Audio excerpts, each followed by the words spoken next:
It is Sunday night, and y'all know what that means. No, it's not a classic AEW Dynamite watch-along. It's a classic WWE pay-per-view watch-along. Tonight, Judgment Day 2003. I was at this bitch in Charlotte. I don't have a ton of memories of it. I remember being at the show. I don't even completely remember who I went with, but I was here on this night back in 2003. I was starting to kind of fade out of going to shows all the time. I think 2005 was my last show until 2018, until I started going again. So right around 03, 04, I was going to a few shows, but my memory isn't as sharp as it was, during the Attitude Era days. So I remember a little bit about this show, remember where my seats were. I remember the bikini contest. I remember the tag match. Stone Cold Steve Austin must have been on the show because I remember him too. At least I think I do. Doing something in the skybox. And of course, the Brock and Big Show match, Kevin Nash and Triple H. A lot of stuff going on here. And 2003 was an interesting time. So that's what we're here to watch tonight. I want to apologize for the time confusion. Originally, I had tonight's watch along scheduled for 30 minutes from now, a little bit later, because I had a lot going on today. I had a family thing with my parents, and I didn't know how long that was going to last, and I wanted to give myself a cushion. But I got home a couple of hours ago, so I was like, well, I guess I'm good to go for regular time. So I tried to put up a notice and a post over on the community tab here on YouTube and on social media, letting you guys know that we'll be up at regular time. So hopefully that didn't screw too many of you up.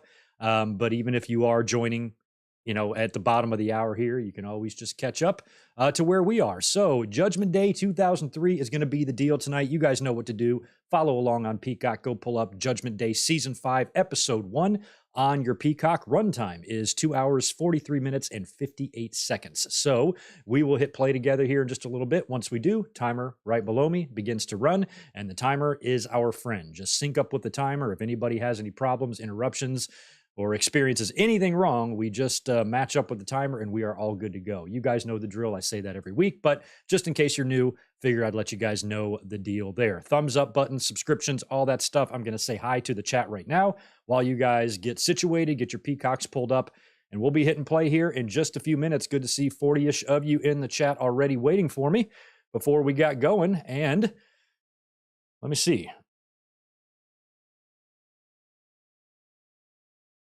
It said 7 o'clock. I hope I didn't screw anything up. I don't know what that 700 was. But anyway, let me just go to the chat and say hello and knock out some super chats. First of all, let's start with the channel members. Jay Lambo, Zane G, what's up? Jeff McMahon, good to see you. Glad you guys are here. We Are Pro Wrestling's in the house. He says, what did you just say about this? This was also the last B pay-per-view that wasn't brand exclusive until Backlash 2007. Wow, okay. I didn't know that either. So, yeah, we're going to see some interesting matches on this because both titles are on the line, of course.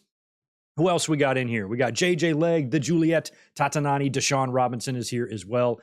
Good to see you. I want to thank Brandon McNeil for that very generous $10 drop. Good to see you, my friend. Thanks for another great Sunday night, Greg. We appreciate you sending love to everyone watching or listening. Appreciate that, Brandon. As always, thanks for being here. This one should be an interesting show. I remember very little about it. I don't think I've gone back and watched it very many times, maybe once at the most. And I didn't catch the date on this show when it was, but this month is the 20th anniversary of Judgment Day 2003. I just don't recall when the exact date was, but I do remember that it was in Charlotte. Mike is here as well. So is AJ Daniels, Mike Rouse, Ray Frand. We got Ben Espinoza up in here. David Brown, good to see you. You were in high school during 2003. That is going to bring back some memories. William Cullen's in the house. We've got Smitty. Ronnie S. is here. We've got Serge. Rodrigo, I'm not sure if I got you or not. Good to see you as well. Victor Colon, our friend, is in the house. And Michael Kumo chiming in with 5 more. The first pay-per-view I ordered with no gathering of friends or family, all by myself in my room at age 16. Wow. That's crazy. I was watching pay-per-views alone a little bit when I was a teenager, but as soon as I, moved out on my own, pretty much every pay-per-view I had people over. I'm trying to think any pay-per-view that I spent watching by myself. Royal Rumble, yeah, a bunch of pay-per-views in 96. Royal Rumble 96, WrestleMania 12, WrestleMania 10, WrestleMania 11, all those pay-per-views I kind of watched on my own. When I was younger, my parents watched some of the pay-per-views with me. I know they watched WrestleMania 4, 5, 6, 7, with me, but then when I got older, I was kind of watching them on my own. But 16 years old in your room alone, you watched a gnarly one. And what were you doing? What were you doing, Mike, when that bikini contest happened? What were you up to? Anything you want to tell us? Nah, I didn't think so. I'm kidding. Chad Rittenberry, also good to see you as well. And anybody else that might be chiming into the chat, good to see you. Welcome. Thank you for being here. I'm not going to waste too much time. We'll get over here and hit play on Judgment Day 2003 in just 1 second. Once we get ourselves all situated here, and once you guys are ready, I'm ready. And it is time for Judgment Day 2003. So by the time we hit play, this will wrap things up at a nice round time. I guess 11 o'clock. On the East Coast, we'll be finishing up, and we'll be finishing up 8 o'clock here as long as we get this play button hit here in just a second. Mike Rouse says he's the oldest one here, huh? I don't know, man. You're older than 45. You might be younger than Mike, too, because Mike is super old. Just celebrated his 46th birthday yesterday. I can't believe he's still alive, because usually once you turn 46, you probably can just die at any time. So the fact that Mike is able to be here with us today, and he is not keeled over of old age, is very, very good news. Mike, glad you're here. Mike Rouse might be right behind you. And of course, you know, my young ass sitting here at 45, I've got no worries. I don't have the troubles that you old men do. So sucks to be you, I guess. But I'm glad everybody's here. Thank you for being here. And let's rock on Judgment Day 2003. So I'm going to get my fingers set up here on the timer and on the play button. Let me just get myself positioned. All right, we're good there. And we're good here. All right, ready to rock. I am good to go. If you guys are, let's count down from 3, 3, 2, 1, play. That's how we're going to do it. All right, here we go. 3, 2, 1, play. Okay, we're good. I thought I fucked up, but I didn't. We're good. Do not skip this spooky ass intro that we're doing here. Kind of has that vibe of Undertaker's American Badass thing. Was Taker even on this show?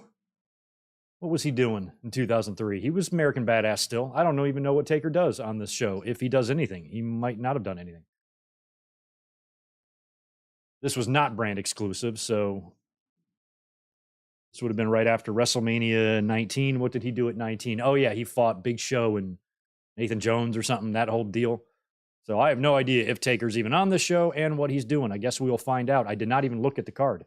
I was at this show and I remember nothing about it. How fun is that? Oh, yeah, Mr. America. This is one of the only... I don't think I saw Hogan live before. Does he wrestle on this? Is this Hulk Hogan against Vince McMahon? Was I in the arena for a Hulk Hogan and Vince McMahon match? I recall so little about this. Well, I don't know what the hell Mr. America's doing here, but that's kind of cool. I only think I've seen Hogan wrestle in person twice, and they were about 16 years apart, 1987 and 2003. Other than that, I never caught him. Good to see Jeff. Did I get you? K-Dog's Kennel. That's what I'm looking for. Kevin, good to see you, man. Glad you're here. An awesome weekend. Sherry and I celebrated our 5-year wedding anniversary at Lambeau Field in Green Bay. And you got to go on the field? Would you do like a tour of the stadium? That's awesome. I did that once when I was a kid at the Palace at Auburn Hills. In the off season, they let us in, took us down on the court. It was the coolest thing ever. That's awesome, man. Congratulations. 5 years. Congrats to you and Sherry. Tell her what's up. Right on. You got another 45 to go and you'll be at your golden. Sure. Okay, so I basically have the same seats at every show I go to. My seats for this show were very much like my WrestleMania seats this year. Although the stage is on the other side. So here at Judgment Day, I don't know where the hard cam is going to be, but the stage is to my left. I guess probably more similar to my seats at Double or Nothing last year in Vegas. Michael Cole and Taz. Remind me to tell you about AEW Dynamite here in San Diego when we have time.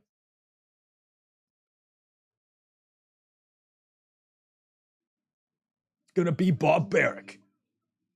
Hugo, look at him, his chain. Yeah, he's got the chain on. Hugo looks awesome. Hugo looks like he's coming to your house to collect a debt. And you best give it to him. Oh, there's Austin. I knew Austin was on the show. And he opens the show, too. Look at his knee braces. I mean, look at the shape he is in. I mean, it blows my mind. This guy just retired 2 months prior to this. He could still go if you ask me.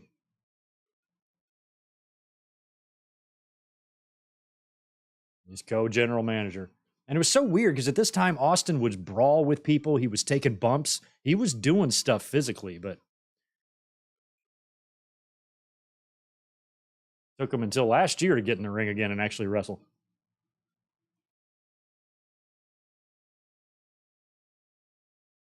So I was first level, about halfway up with the stage. So basically, I'm on the hard cam side.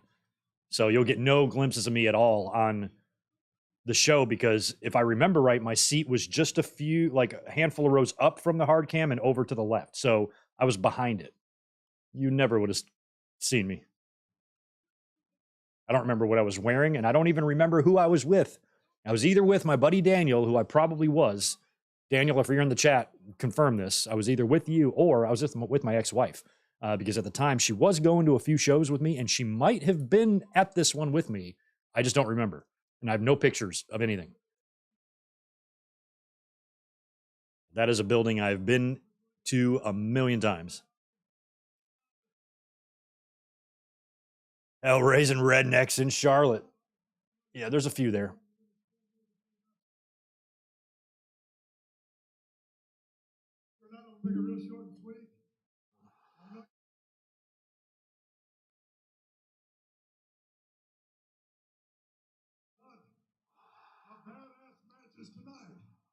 Was what an actual match? Owens and Austin? Yeah, it definitely was.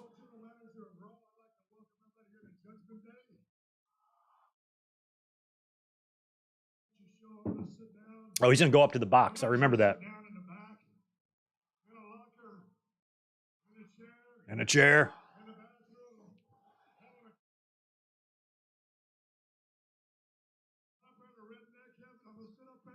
Redneck heaven. Sit up there.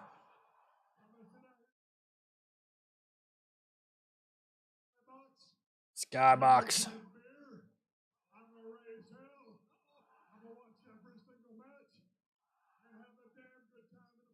Sounds good to me, Austin. We're in our own little private YouTube skybox up here. Me and the 50 of you that are hanging out.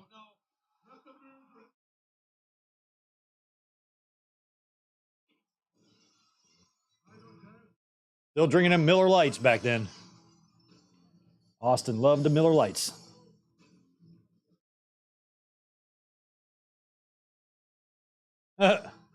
Taz drinking on the job already. You got a whole night of work ahead of you, Taz.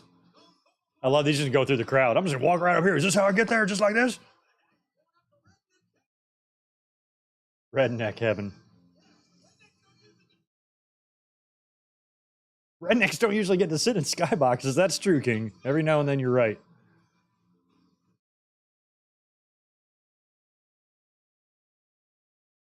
Mike, no, I am not going to be going to Double or Nothing. We have ruled Double or Nothing out. There's too much going on to make that trip. Plus, Dynamite is here in San Diego after Double or Nothing on that Wednesday. So I bought tickets yesterday for Dynamite row 2. They didn't have any ringside seats available, but I found row 2 with the far hard cam facing me. So on the opposite end of the hard cam. So you should see me pretty well on the Dynamite after Double or Nothing. It's not a big arena where they are. I got my my vaccine done at their arena where Dynamite's going to be, but they have, I got to be honest, about half of the show tarped off. I was amazed at the ticket sales. San Diego is never really a great market. I don't know why. Maybe it's just too nice here. Wrestling and just events in general. We only have two teams left. One team left, the San Diego Padres. So it's just not a good market. And I was surprised how many seats are blocked off and how cheap some of the seats were close to the ring. So decided to splurge and get some row 2 seats for Dynamite.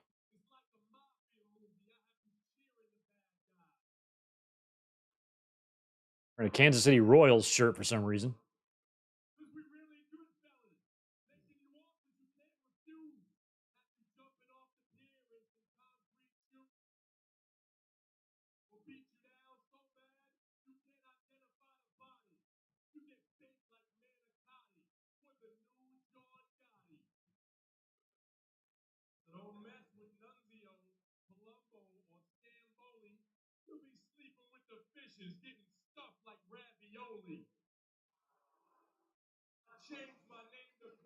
Is this really rapping or is it just talking, speaking words that rhyme? Okay. Okay. See what I mean? Like everybody was so all about the word life Cena, and I just wasn't. I liked him way better after he finished all that shit. I mean, that's what got him over, don't get me wrong, and he had his moments, but I was just never a big fan of the Thugonomics Cena. Okay, so this is the FBI. Palumbo's a part of this now. This is post Billy and Chuck. He's an FBI member now, apparently. I didn't even know that they put Palumbo in the FBI. But the FBI.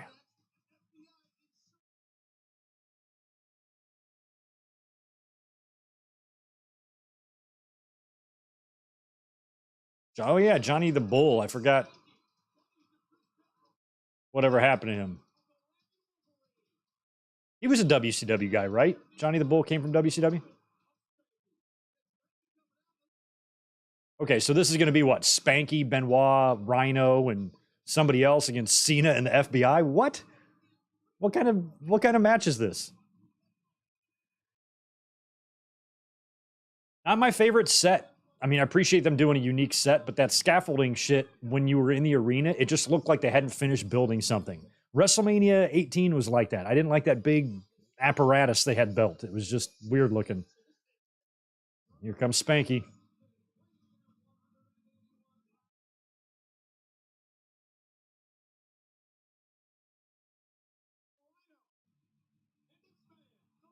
Spanky. I always thought that Brian Kendrick looked like the lead singer from Ugly Kid Joe, 90s rock band.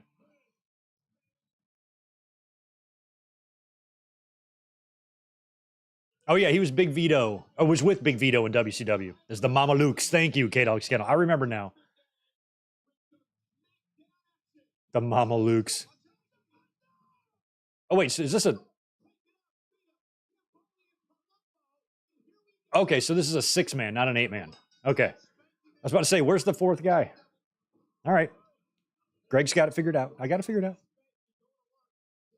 All right, so this is Rhino, Benoit, Spanky. Interesting team. Taking on Cena and the Mob. We have you swimming like the fishes, or whatever he said. Like, it's really funny how I have the complete opposite opinion of John Cena. Everybody else was like, he was great when he was Thugonomics, and then he got lame. I'm like, I thought he was lame when he was Thugonomics, and then he got great. And I admit I'm in the minority, but I stand by it.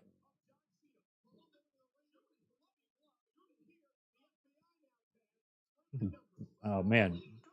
A guy as little as Kendrick getting double teamed by Johnny Stambo. What the fuck is his name? And Palumbo. Get that thing out of your mouth, Palumbo. It's like Palumbo's like outwardly trying to be as overly manly and macho as possible after the Billy and Chuck shit. I'm just gonna wrestle with a cigar in my mouth.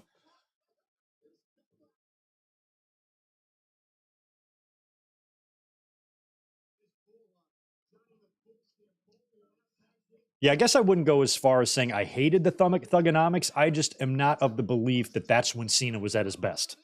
He was still green. He was definitely not at his best. Watching him consistently like improve in the ring, even though he has a very bizarre style, he did get better. And he got to the point where he was just capable of working with anybody and accepted that stage. I just don't know if he was here quite yet in May of 2003.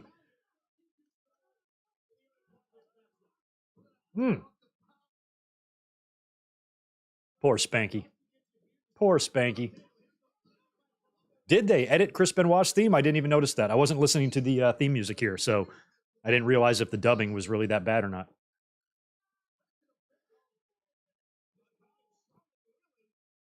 It is. Yeah, I kind of forget that, K-Dog's Kennel, but you're right. Brian Kendrick is a one-time WWE champion in the 2008 during this championship scramble at Unforgiven. Was that for the World Heavyweight title or for the WWE? Part of me thinks that was for the World Heavyweight, but it might have been for WWE.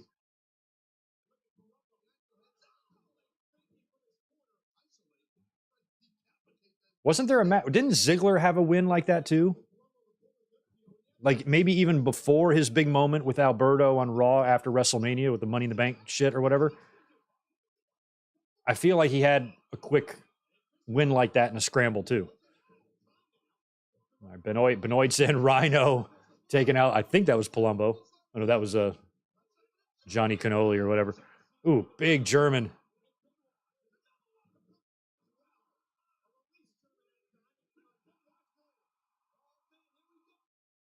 I think they would also try to make Palumbo like an American Badass knockoff, wouldn't they? They'd put him on a motorbike. Oh, Nunzio.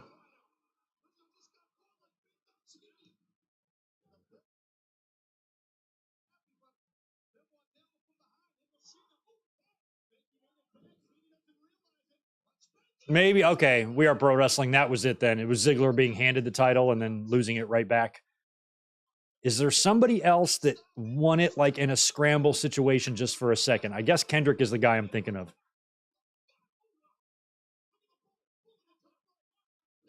Oh.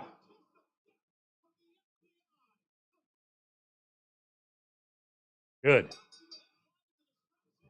Boy, the heels took care of business there. Yeah, you can't beat FBI and John Cena. Can't beat those guys. Too strong.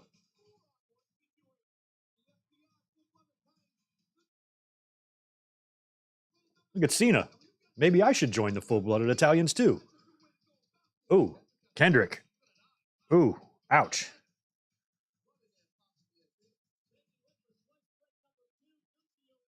Now, at least it's not his eye. It looks just like a cut under the eye.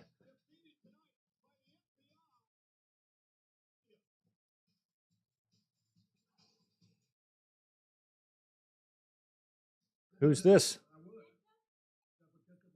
Ketchup. Oh, she's going to put it on her tits or something. You got plenty of beer, right? Oh, good. Okay, they're not going to do anything perverted. Nice. Okay, I thought this had something salacious written all over it, but it doesn't. Look, she's even leaving. Good for you guys. Not harassing her. Nice. What are you doing here, Bischoff? Fucking asshole. It's my skybox.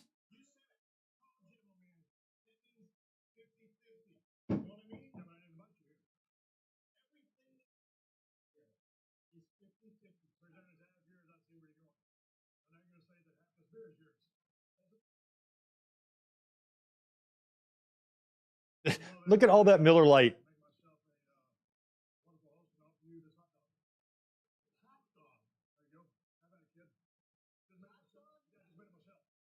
I just made it myself. Hot dog, eat that.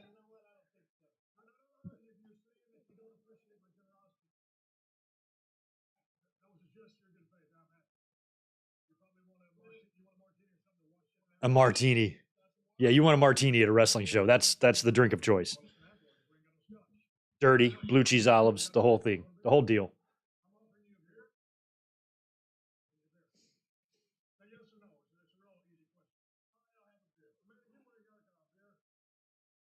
Bring Eric a beer. There's beers everywhere. Oh, there, she's back.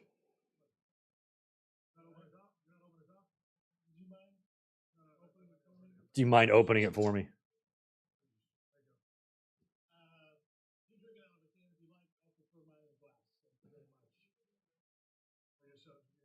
Mike, trying to start a YouTube channel soon. Any advice? Topless videos. Be as topless as often as you can. Nipple clamps are also good views getters. Damn, Austin's beer exploded there. All right. Yeah, they were in that little skybox, and you could see the sweat on Austin's head. That's probably because they were in an enclosed space with lights, and lights are hot. Plus, Austin was going nuts in the ring just a few minutes before then. Oh, the old Charlotte Coliseum. Maybe I'll catch myself on video here somewhere. Okay, Sunday, May 18th was the date on this. All right. Almost the 20-year anniversary. Ooh, shit. I just looked at the date now, May 7th. I got to confirm it in my head, but I'm pretty sure. Or I got to confirm it using Google, but I'm pretty sure Today's Owen Hart's birthday.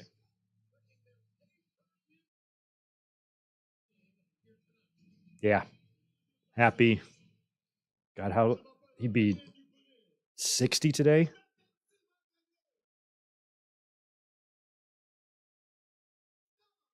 La Resistance. He'd be, I guess, maybe 58 he would be today.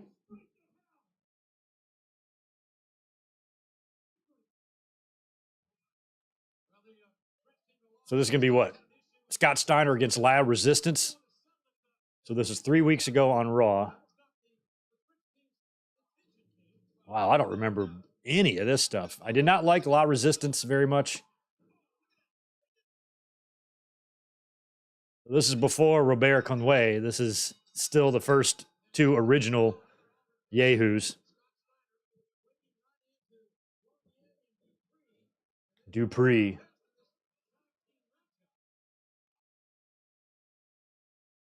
Oh, Test and Steiner. Okay. Is this when they were doing the Stacy thing or something? I think so, because what we just watched. What the hell did we watch a couple weeks of Backlash 2003, right? So we just watched the pay-per-view before this. Look at their berets. Oh my God. We just watched Backlash a couple weeks ago. So we did see a little bit of that Stacy and Test shit on that. Look at these guys. Fuck La Resistance. Oh, I didn't know. Kevin Owens shares a birthday with Owen.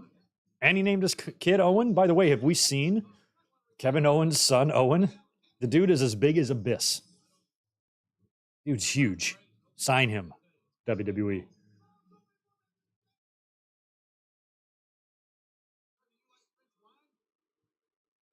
Do you like French wine? I really don't. I don't love French wines.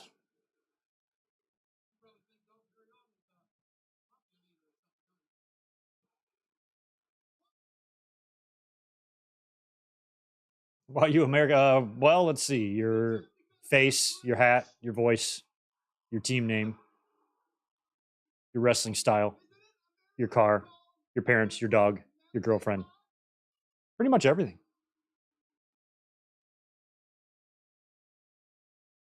Mike shares a birthday with Brian Knobs. I don't have any bad. Guess who I share a birthday with? Braun Strowman and Low Key, both of which I hate. And both of whom I hate.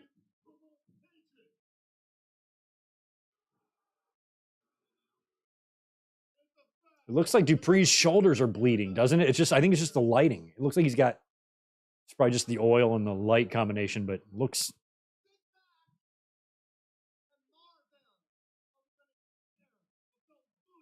Those bullies. We got a Marvel. Right. Oh, they get little combo music. That's cute. Check out Stacy in a regular ass dress. I just had my legs lengthened. Now they go all the way up.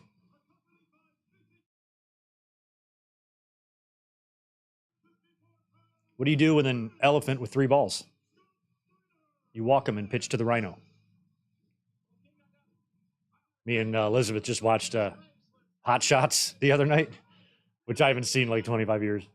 And I remember both of those jokes. I laughed so hard. I just had my legs lengthened. Now they go all the way up.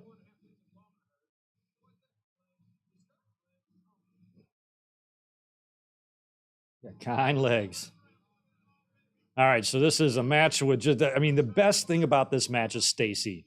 I'd probably say of all the wrestlers, I like Test the best. In this match, I have absolutely zero care at all about La Resistance or Scott Steiner. And I don't like Nick Patrick either. So this match is all about Stacy with just a sprinkle of Test because I kind of like Test. But other than that, the rest of these yahoos are invisible. So let's just watch Test and mostly Stacy. Just try to blur everything out. All right, so right now, let's call the action here. We've got Stacy with her hands on the apron. She looks concerned. Oh, now she's shaking her head. Okay. There's some action going on in the ring, maybe a slap or something. I couldn't tell. I was watching Stacy. She's now pacing back and forth a little bit. Oh, she's laughing now. Now Stacy's laughing. Okay. Very concerned, Stacy. Test is doing a pretty good job in there. Taking out both members of Loud Resistance. Scott Steiner in.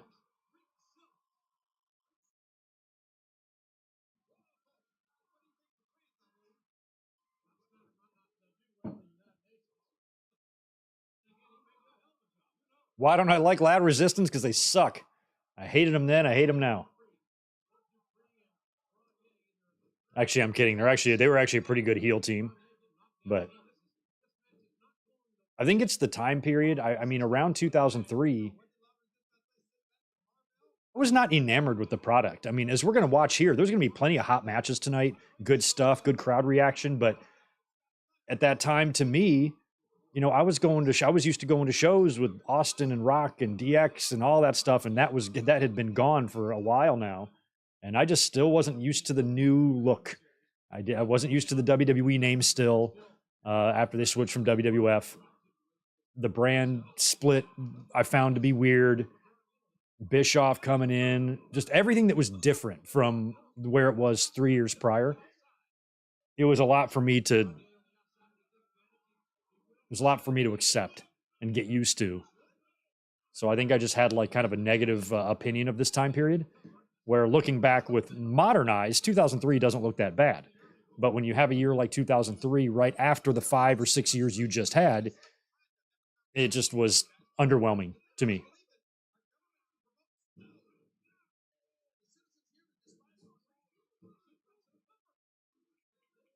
And that's probably another reason, too, why Loud Resistance was formed, was because at the time, if you guys remember, it was very uncool to be French, because as much as conservatives and all those right-wingers hate wokeness and hate cancel culture, they invented cancel culture. Because who remembers freedom fries? Remember? The Dixie Chicks were banished and joined Al-Qaeda just because they spoke out and disagreed with the war. And so they got canceled. And you had hillbillies burning their albums in the backyard. That's what a snowflake does. That's called cancel culture.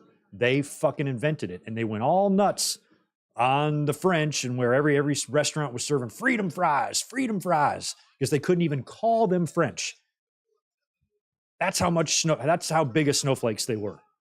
And so this team was probably formed largely in part to the, you know, kind of negative attitude in society about French people.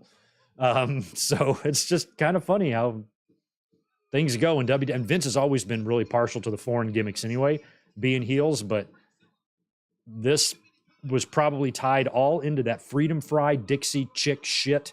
That's probably all part of where Loud Resistance came from. Guaranteed.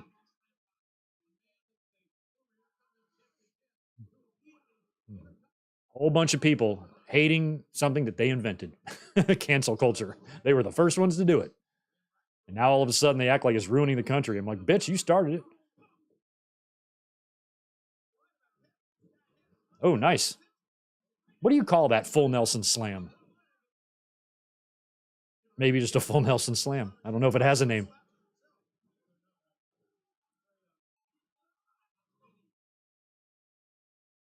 Oh, who's got the beret? Test has got the beret. He's wearing it. Oh, man, I wish he would have hit Nick Patrick. Test, take that off. You do not look right. Thank you. Thank you. Oh, come on. Nick Patrick, how dumb are you? Nick Patrick is, at this point, had a long career spanning multiple promotions and somehow misses the most obvious leverage move ever. Oh, nice suplex. AJ, I don't know. Can foreign heels even work today? I think so. Yeah, they can. Because as long as the reason they're a heel isn't because they're foreign. You know what I mean? Like Gunther. You know, he's a heel, but he's not a heel because he's just a foreign. He's just a heel because he's an ass-kicking cheater and a heel. So anybody can be a heel. Oh, Stacy lands on Steiner. But to make the reason they're a heel is because they're from somewhere, I don't know how that's really going to fly today. Test is not happy about... honestly, I think Stacy can do better than both of these guys. I mean, at the time, there was this... back in 2003, there was this really, really sexy 26-year-old guy, long hair, peak shape, tall, liked wrestling a lot. He was in the crowd this night. He was sitting a few rows up on the upper level, and I just think Stacy would have had a much better chance with him. His name was Greg, and he was from North Carolina, and he traveled to a lot of shows. He went on to do pretty big things. He has a YouTube channel now. It's, moderately successful. Works in the restaurant business. Most people seem to like him, but some hate him. But Stacy missed out. She should have tried to get up with him. From what I understand, he was up there waving. Oh, and Loud Resistance won. That's okay. Look at Stacy checking on Scott. It might be worth losing. Oh, no. Oh, no. No, ew. Wiping this. I would not want to be touching all of that if I was Stacy. Is she going to give him mouth to mouth? Jesus, Test. Look at her. She wants to stay with Scott.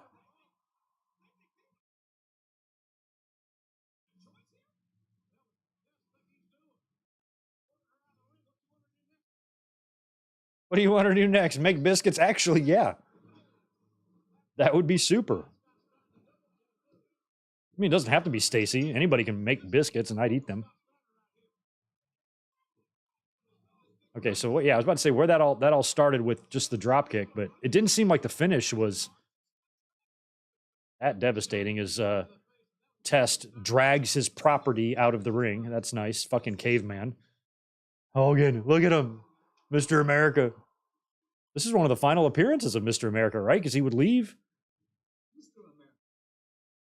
Oh, look at this. Gregory Helms. I forgot he was doing this.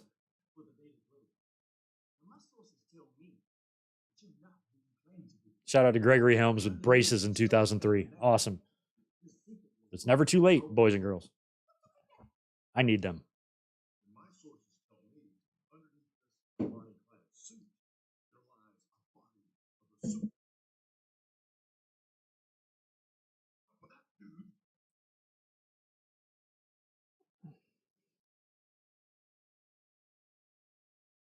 Well, my sources are clearly here. So, good luck tonight in your match with Roddy Piper, Mr. Oh, that's right. It's Roddy Piper. Now I remember. Okay. Now, I do remember having the conscious thought in 2003 of saying to myself, holy shit, I got to see Hulk Hogan and Roddy Piper in the ring, and I kind of forgot about that.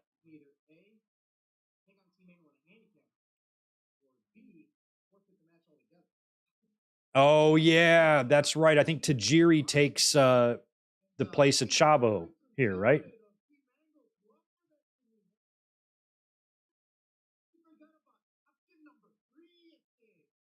I'm kid number 3, SA. Eddie, you would be so proud of your son. You should see what Dominic's doing on TV. You would be a proud papa. You should see the girl this kid's got.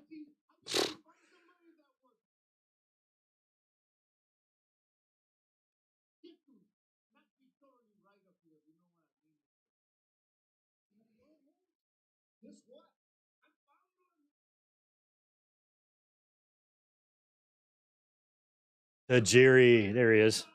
Oh, by the way, we're not giving enough credit to how foolishly stupid Josh Matthews looks. Let's make fun of his outfit. Look at his rings, okay? And he's got that little bracelet. Look at his little necklaces. His hair, he's got the frosted tips, stupid glasses.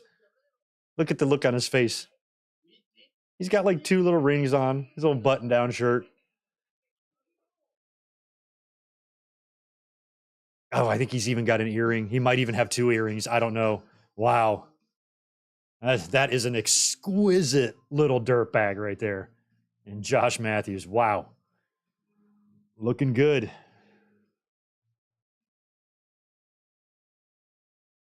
All right.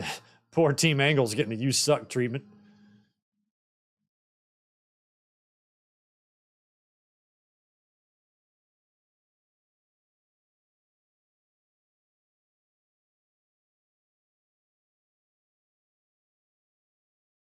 Damn, Mike, you are at Betamax. Holy crap.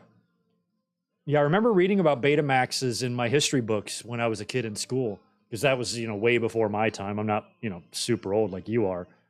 But yeah, I heard about those things. No, I'm kidding. I actually knew what Betamax were too. I was old enough to remember those. They had them in the video store. You could rent both. And then one of them had to win out, and VHS won out, which is kind of surprising because Betamaxes might have been a little bit more convenient.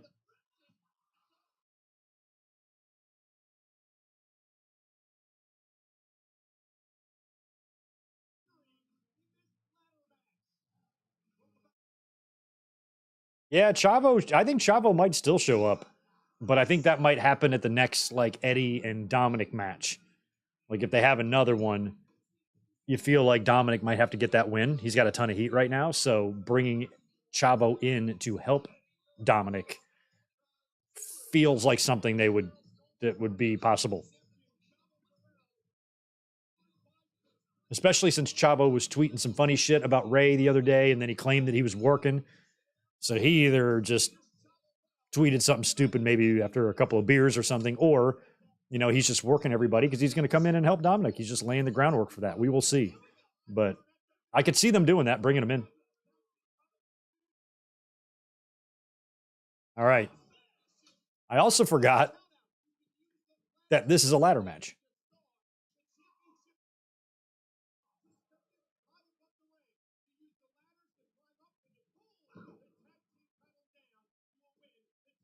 It amazes me how this show just kind of does not occupy so much in my memory. Of all the different shows and experiences and moments and matches I've seen, I've talked about them to death over the years. The This Is Your Life and the Raw after Survivor Series in 97 and the Kennel from Hell and the 3 pay-per-views in 99 and WrestleMania and all these shows I've been to, I talk about time and time again, but it didn't even register to me that I was actually in the audience for a Hulk Hogan versus Roddy Piper match. I am so glad that I remembered that, because I remember at the time thinking it was a pretty cool thing.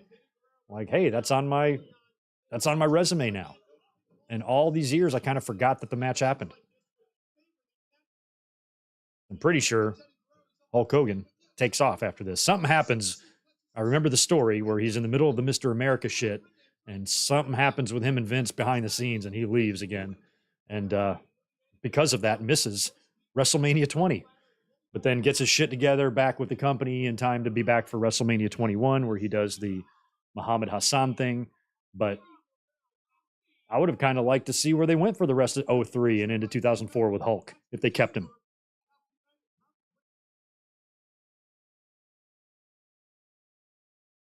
I love that they already have the stretcher out there for Show and Lesnar. Big ass ladders. What the?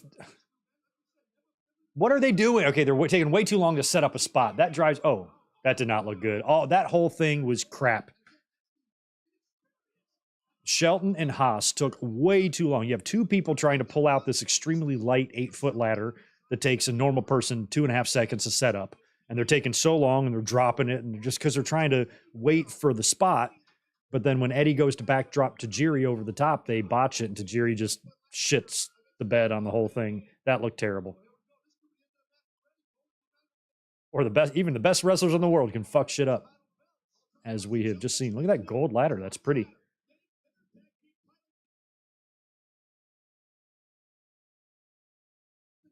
Maybe it's not gold. It's just the lights making it look gold. Tajiri did his handspring thing on the ladder.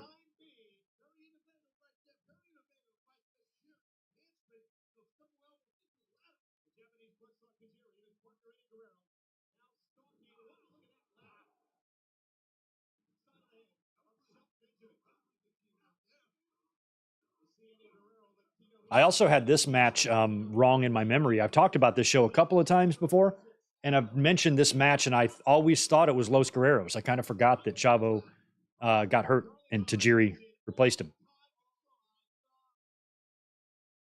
Ooh. Oh, man. Poor Charlie. Poor Charlie.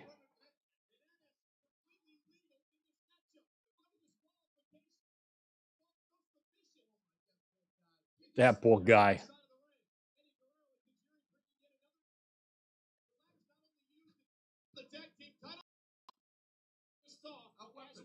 That's the key. You need to use those ladders as weapon, as a weapon, as Eddie Guerrero is well aware of. That's right.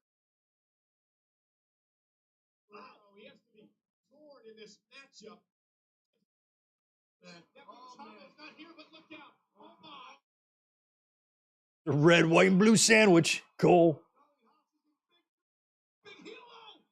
Oh, so good.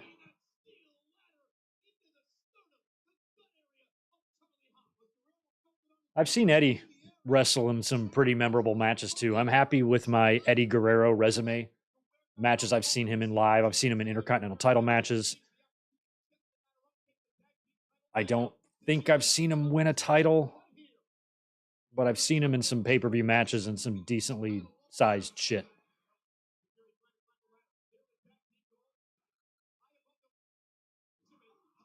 Ooh. I think Tajiri did get caught there. He looked legitimately in pain.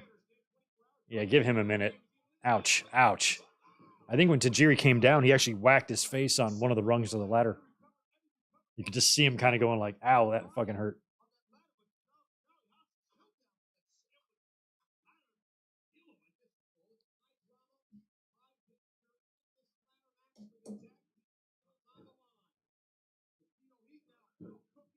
Yeah, Chad, I remember both of my shows. I think the first ever wrestling show I had ever attended live would have been a WCW house show in the 80s. And then the last show, it was just a tiny one. Like the last, it's funny because the last show I went to was this really, really small independent show. It was called WrestleMania. Yeah, and it was 2 nights and it was in LA. It was pretty good. It was okay. I mean, for an indie show, it was decent.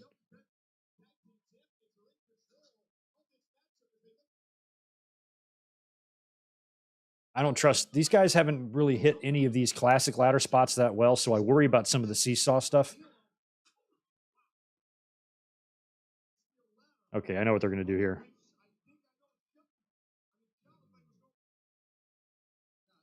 I thought he was going for that too, Taz. Me and Taz were kind of on the same wavelength there. Yeah, no, they are going for it. Okay. This is what I thought they were doing.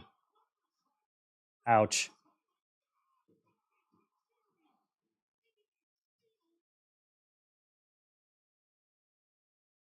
I love that it's got to be a steel ladder. It's always got to be a steel ladder. This ladder is fine. He hit him with a rock hard bowling ball. Well, it ain't soft. What the fuck?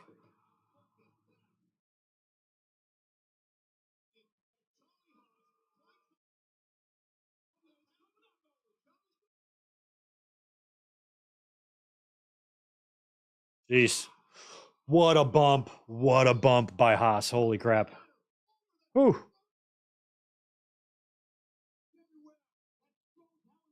Have I ever seen Bad Bunny live? Yeah, he was at WrestleMania. He jumped up on the apron, snatched the chain away from Dominic. That's as close as I've ever gotten to Bad Bunny. But if you mean a concert, no, I've never been to a Bad Bunny concert. And I don't think I'll be going to one.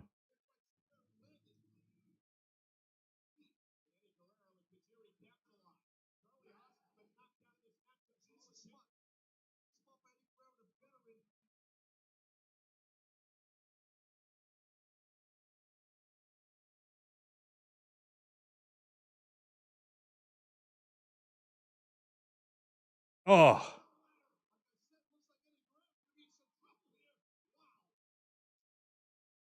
yeah. Or AJ, yeah, it's a solid steel cage. I'm like, but it's not solid. Because if it's the mesh cage, there's a ton of give in that. And hell, even the blue bar had some give in it. It hurt like a motherfucker, but the whole cage would sway if you rocked it hard enough. So it's not solid steel, it's just steel. Steel solid by default. But the structure is not solid. The structure is flimsy. I mean, for a while there, ooh, what a kick. for a while there, they were, two good kicks. They were getting so lazy with the cages. They would lower it, and like at each ring post, there was this giant gap. You could just climb right through it. So it wasn't a cage. It was just 4 fences on each apron. That kind of forms a square. It's like it's barely connected. And I just thought, I was like, God, it's so lazy looking. It doesn't have this menacing look or feel. It's just this prop that you're snapping around the ring. It just doesn't, lost all its magic.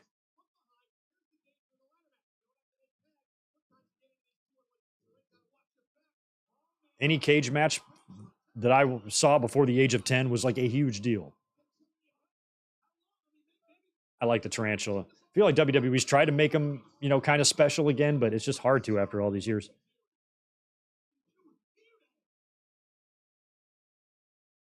Well, yeah, Shelton saved Haas there from the tarantula by whacking poor Tajiri in the back with the ladder.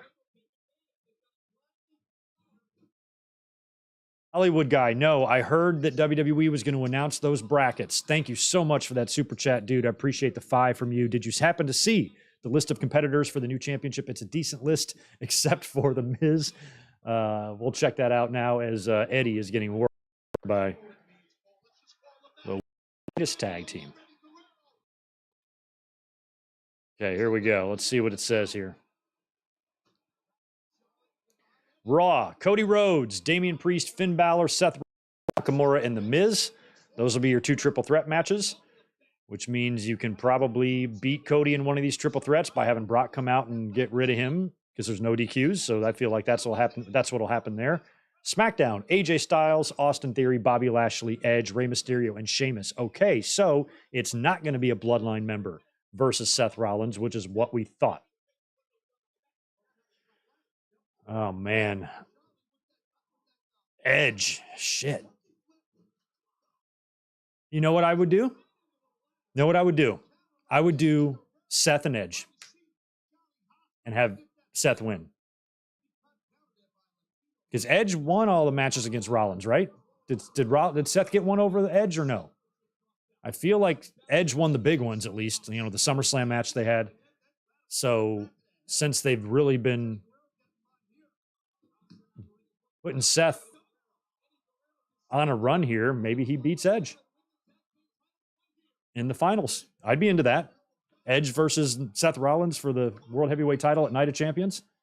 I'd be perfectly fine with that. I hope it's Edge.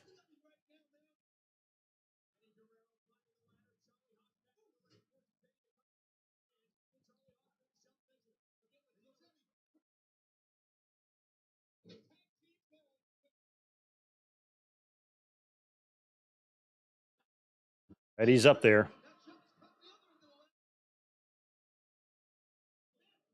Oh my God. Eddie's kind of in between him there. The ladder is not in position at all for this belt.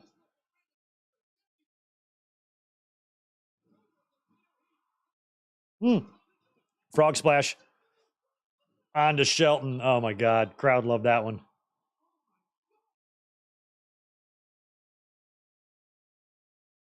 Okay with LA Knight not being in it. We all like LA Knight, but he hasn't been winning very much.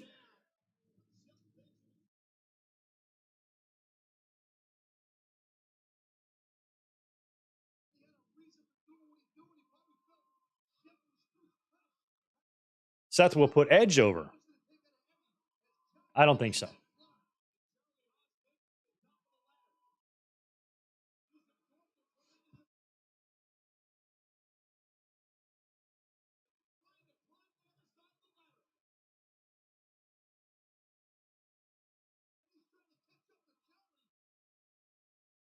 Fingertip.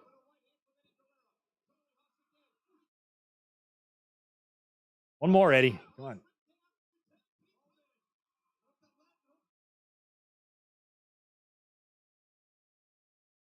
I feel like neither one of these guys are going to be the. Big sunset. Sunset power bomb by Eddie to Haas over the top of the ladder. Scared me a little bit, but everything worked out just fine.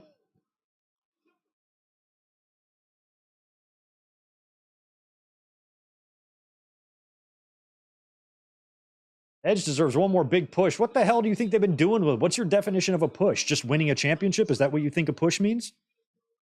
Whenever Edge is on TV, he's involved in big pay-per-view matches. What the hell else do you want, man? When you come back, like look at Shawn. You know, Shawn, when he came back for his second run, he didn't win any titles. He was just there kicking ass, having kick-ass matches, putting the right guys over, doing his thing. Edge has nothing to worry about. I was totally into a run for him as champion, and I'm not necessarily against it here. I just don't think that he's necessarily owed some sort of a run or whatever. He's done great in his return. I don't need him to win the title. I just need him to be Edge. Oh my God. That's it. Missed to Shelton, but the way that I've never seen that before. Do you guys got it? Are you going to win? Taking your time, Eddie. There's Uno. Come on, Dos. There you go. When Tajiri sprayed the mist through the ladder, but Eddie's ass was facing Shelton. I think it was Shelton that he got, right? It looked like Eddie farted green into his face. Maybe on the replay it won't look the same, but from where I was looking here, it looked like Eddie farted green shit into the face of Shelton, and that was the best. Oh, damn. What a damn match, man.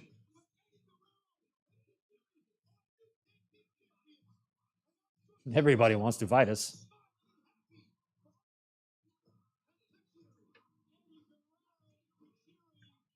Show a replay of the green fart. I want to see the green fart.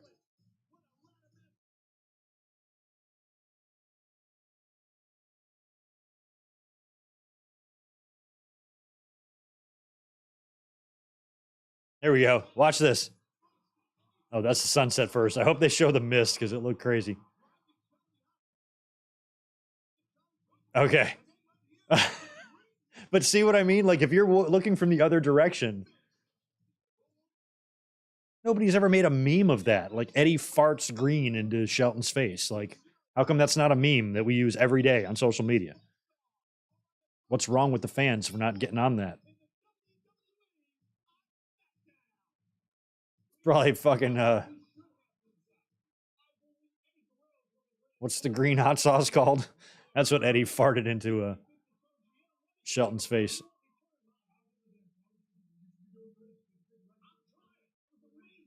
What this girl? Oh, that is a delicious looking cheeseburger.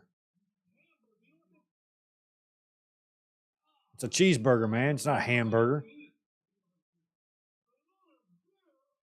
He's gonna get Bischoff dry. I love that they're hanging out. Little bonding time between co-GMs.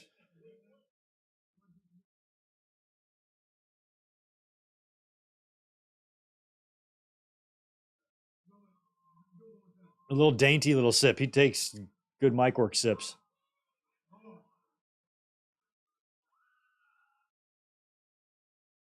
Oh, I can see me. I can see where my seat was from this angle.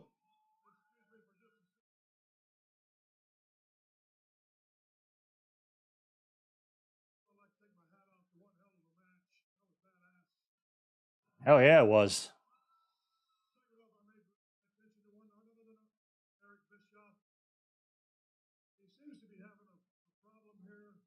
He seems to be having a problem here. Here, I got a tall one too.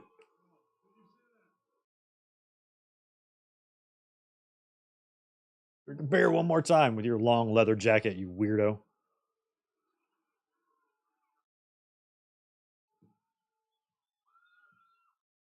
Flair country sign.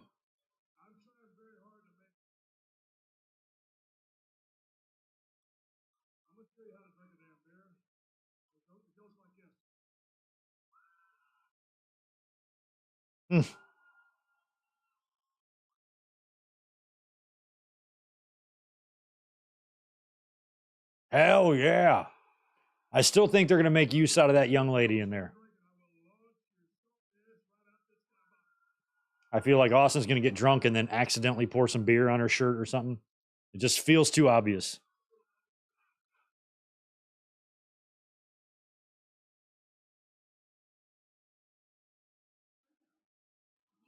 Terry.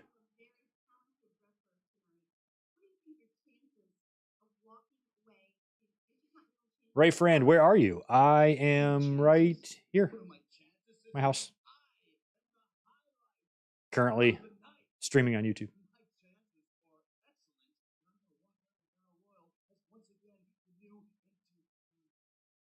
Oh, Piper and Jericho. And Jericho's got an Intercontinental title match tonight? I forgot about that too. Does he win this thing?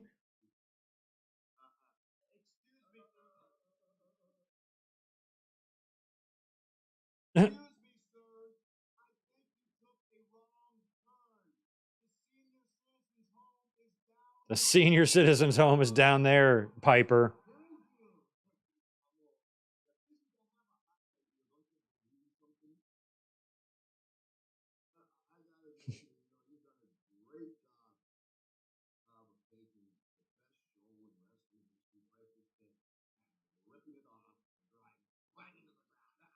You did great. Jericho goes, don't touch me. I love that. Rodrigo, I was the sign king back in the day, man. I brought signs all the time during the Attitude Era.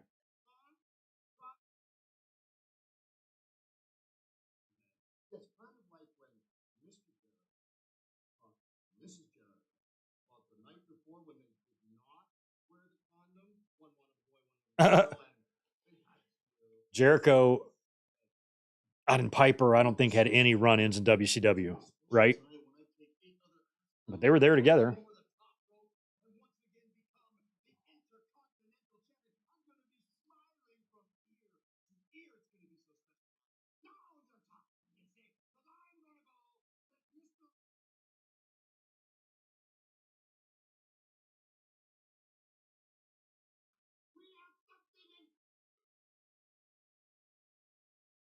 We have something. No, we don't.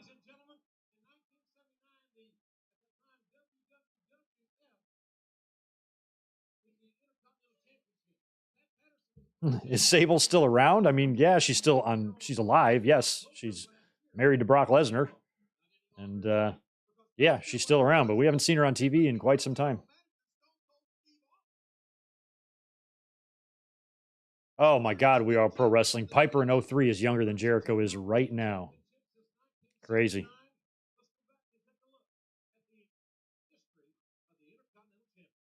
Oh, good. Oh, is this because they brought it back? Right? I forgot about this because they unified it, right? In 02. Austin became GM and wanted to bring the IC back. Is tonight the finals of that? Is that another fact that I forgot about my wrestling live attendance resume? Is that I witnessed the crowning of another? I knew I misremembered something.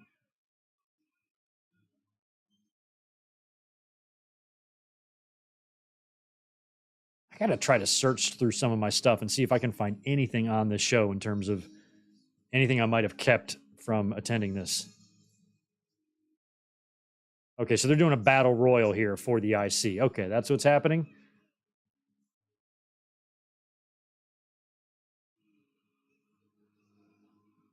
Battle royal. Okay. All right. So that's how they didn't bother with a tournament or nothing. I mean, I guess it makes sense because I'm pretty sure the Rio de Janeiro. Well, no, I guess that was a tournament. I was thinking that was a battle royal, but it was a tournament. And that's what they claimed. Austin, when he got hurt in the match with Owen, that Intercontinental title, he still has. I watched the latest, the WWE Treasures. They've brought that series back for another season, this time without Top Dollar. Now they kind of have various legends being a part of this. And they were digging through Austin shit, looking for knee braces. And he has that Intercontinental title. He said after that night when he got hurt, he wanted to keep the belt. He goes, Vince, I'm keeping this. And he still has it. And just, it's one of my favorite belts. Not quite the one that's on my wall back there, but it was kind of cool to see that thing up close and that he kept it. Because the guy that wore that before him was Owen Hart.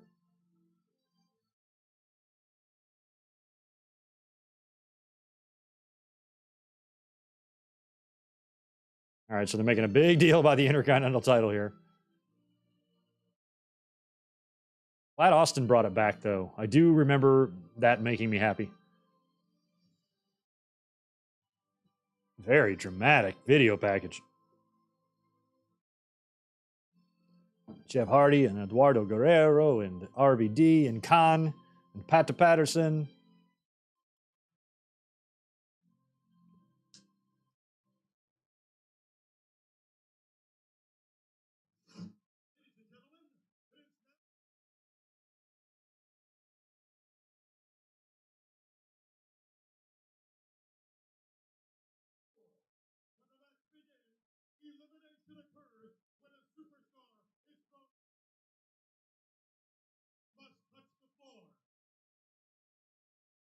Good old Fink. I always cracked up at some fans. And maybe they just don't know better or they're young or so, who knows. But sometimes I wonder what they're thinking when they're drawing their signs. Written in the thinnest magic marker. You can barely read it. I'm like, that's not going to show up on camera.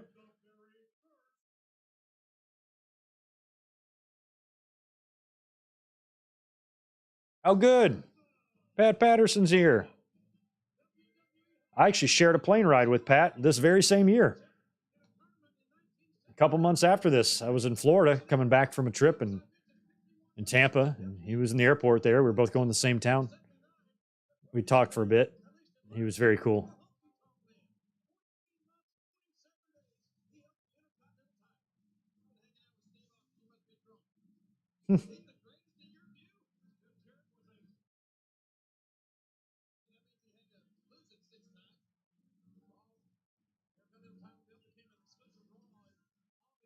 God, we miss Edge sign. You're going to have to wait a little longer. Patterson, greatest IC champ? No. Oh, Val. Is this like a return to this gimmick? Because he's been Chief Fucknut this whole time? Now he's back as Val?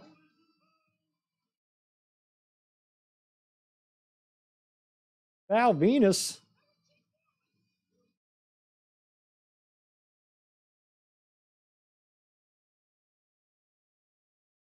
Why are they playing Moolah and Mae Young? Because they can't play Real American because Hogan's using that or Mr. America's using that. And I think that's all they have for Pat.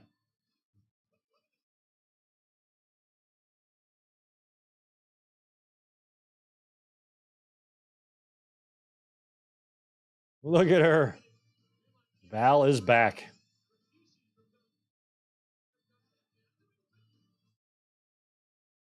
The music is so ridiculous.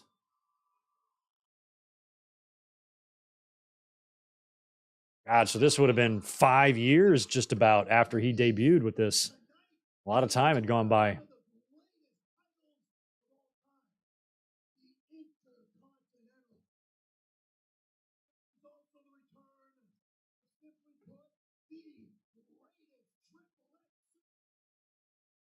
Triple X super stud. No, you can't use No Chance in Hell for Pat. You can't do that. As soon as that music starts, people are going to start marking out for Vince. And then when it's Pat, they're going to be like, what?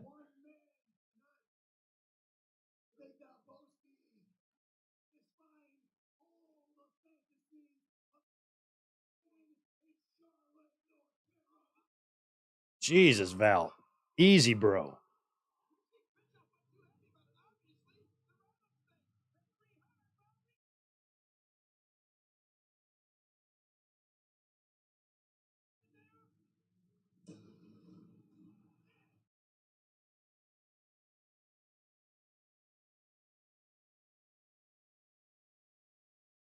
Big Manitoba.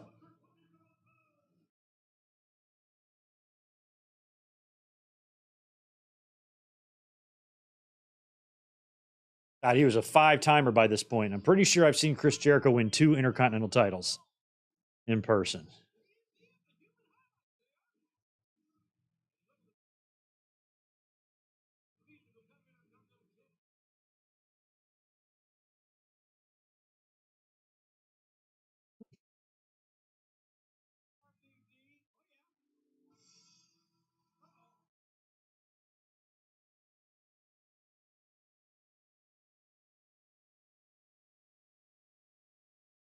Well, good old Y2J jersey. I remember that.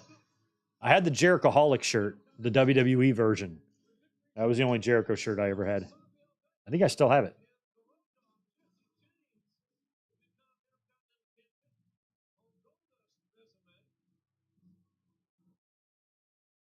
Actually, the funny thing is, I have that Jericho shirt still, along with a couple of others that I actually sold and got returned back to me, like on eBay years ago. I saw them laying around, like maybe some collector would want these old ratty ass shirts. So I sold them on eBay, and I was pretty honest about them. Like, these are my old wrestling shirts. If you want them, I sold them for pretty cheap, and somebody bought them. And then when he got them, he messaged me. He's like, man, I'm really sorry to do this, but they're not really what I was thinking. They're kind of in bad shape. I'm like, I know. I said that. I kind of thought a collector would want these, not to actually wear them. They're not in bad enough shape. There's no holes in them, but they're, faded and they're old. That's all. So he was like, I don't know if I really want these. I'm like, no problem. I was like, send them on back. I'll give you a refund. No big deal. No hard feelings at all. It was no big deal. I didn't care. And he actually mailed them back to me. So I still have it. Never got rid of it. I just kind of thought that collectors like to buy that type of stuff, I mean, I still have the first ever Austin 316 shirt, and it's old and busted, but it's the one I ordered through mail in 1997. It's 26 years old. I wouldn't want to wear it though. Look at this weird music. It's kind of not what it would become.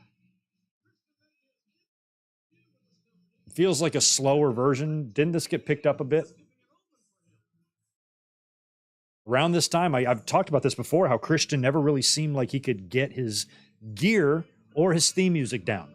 He's changed up a lot of stuff, his look. He just never found the look, until maybe now. Now he looks great. But in these days, his hair was longer. He was doing a lot of different things with his facial hair, changing up the style of gear, what type of gear. The following year, he would finally cut his hair. And it just took him a while to just get it, where Edge always just kind of looked like a star. And Christian had to change a lot around this time. And I think he was just still figuring it out, even though he was a great worker and awesome. Just getting that look figured out. Took a while for him. Never really found anything that really stuck.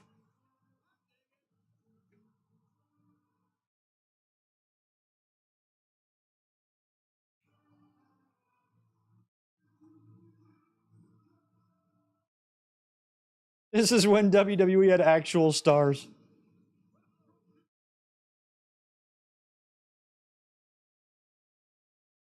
Booker T. I'm like, well, two of the guys in this match already. Let me see. Two at least are in AEW right now. I think just two.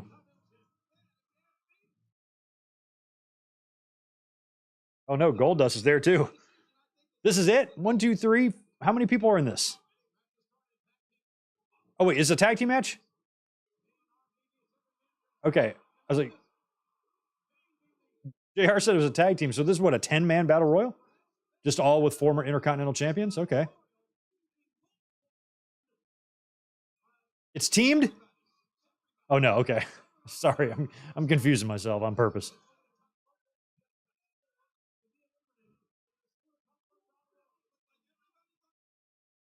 Oh no.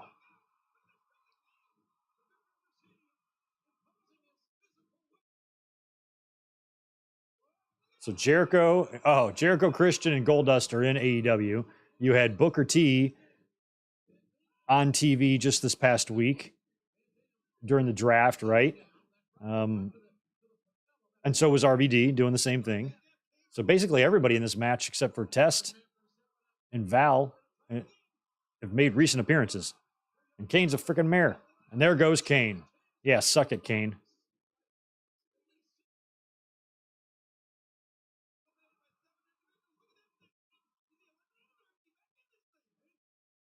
Oh, yeah, it's just about time for Kane to do his unmasking, isn't it?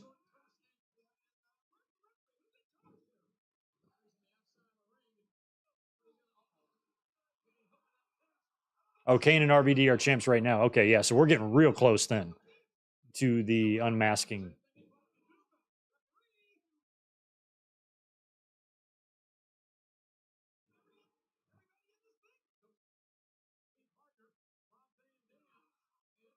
Yeah, after he was eliminated, no less. So are they setting up Kane kind of becoming a little bit on the unstable side here? Do they already have the mask thing in mind when Kane went in there and messed some dudes up? Jericho and RVD. So that eliminates RVD, huh? Wow, this is a pretty fast battle royal. I mean, this is to crown a new Intercontinental Champion after all this time with the belt being shelved. And I just feel like they got down to the final four awfully quick here.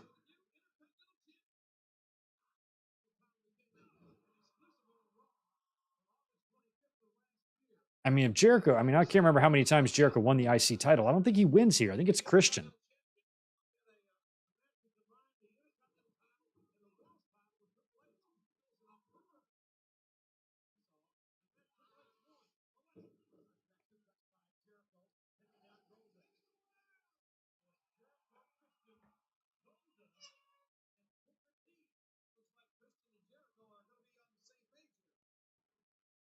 The video package did last longer. No shit, Jeff. It felt like it did. Man. Anybody who's here who hasn't tapped that little thumbs up, I'd appreciate it. If you could do that.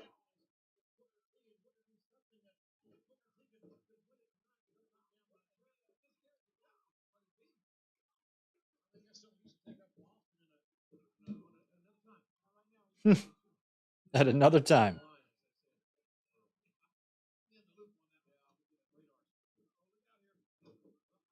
Oh, Goldie with a double drop down. Double bulldog. Double dog. Double dog, bulldog dared him. Something like that.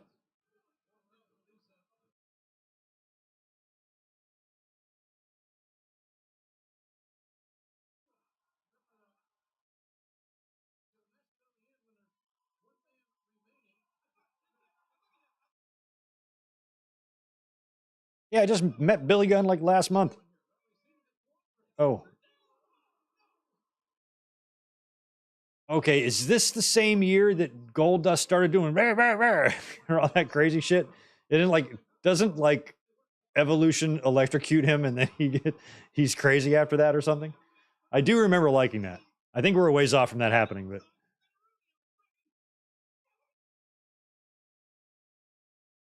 nice spinaroonie in your Intercontinental Battle Royal. Oh, Goldust is out. So it's down to 3. Jericho, Christian, and Booker. I like that they're cool after that.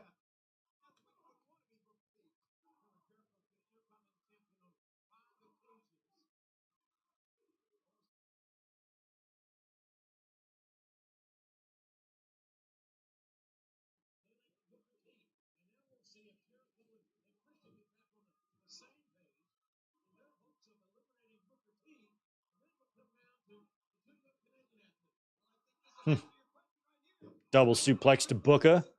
And the Canadians are on the offensive.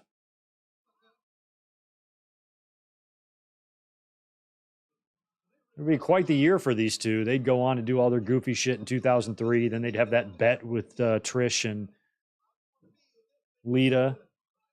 And then we'd get that WrestleMania 20 match the next year.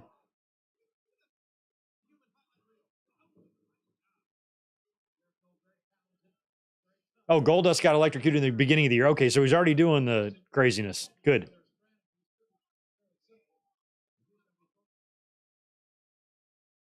I mean, it actually is something that they should have done and used before, like, because guys are repackaged all the time and gimmicks are changed, and sometimes you change directions, change guys up, pivot, whatever. And if you ever wanted to do a big gimmick change, you know, we've seen that with The Undertaker a lot too, you know, when he was buried alive and then comes back and all that.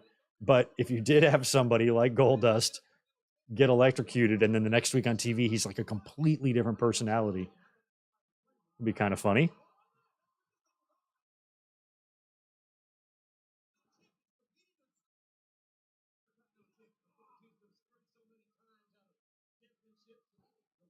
Green Pea Goldust is the weirdest wrestler ever. Yeah.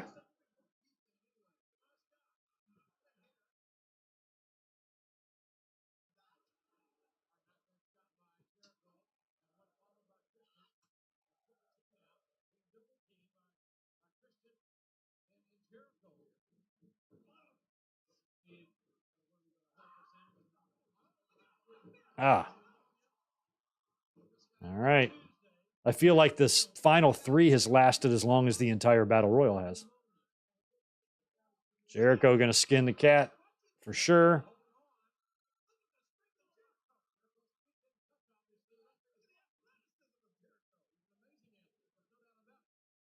Well, Booker saw him doing it, and he let him do it.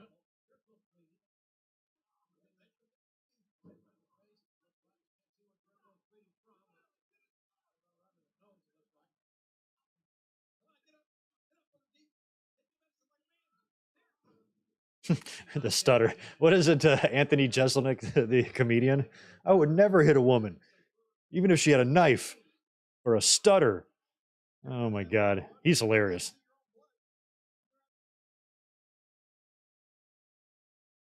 Oh. Yeah, I didn't catch where Jericho. Oh, smart by Christian. Super smart. I was about to say, I didn't catch where Jericho got nicked.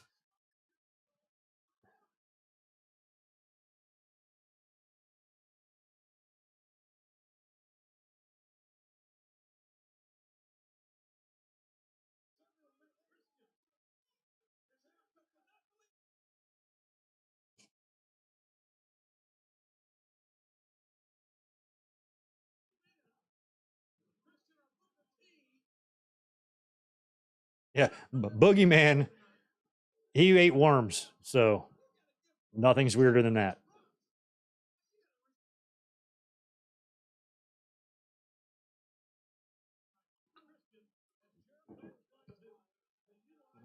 Oh, don't do it. Oh, we're gonna get a Christian Rooney. We can't get a Christian Rooney.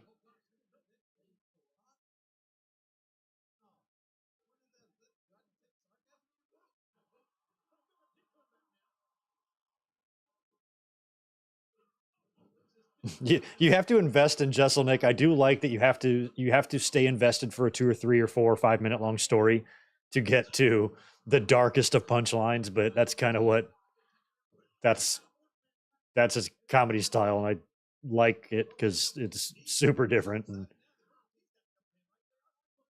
funny.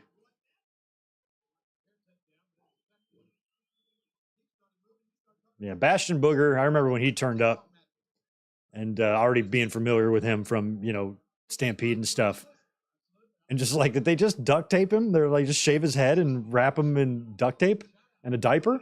Oh, I don't know what ref that was. Chad Patton maybe took the drop kick well and bumped well. Good job, Chad Patton.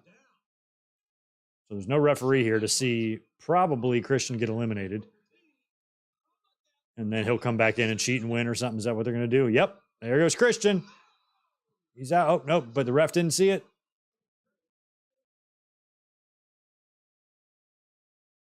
There's one leg, huh? Looks like he went out to me. Oh, now he's out. See, no referee. Oh, so Booker wins. Okay. Poor ref. Look at Pat. And the winner of the match. I can't do Patterson. Why is what?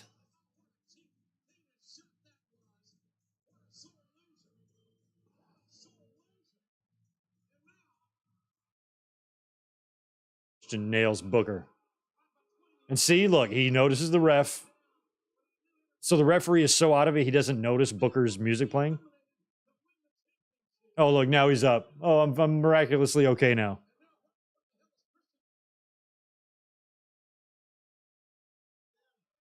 He's going to try to dump Booker out. He's going to win this way, isn't he? What a disgrace.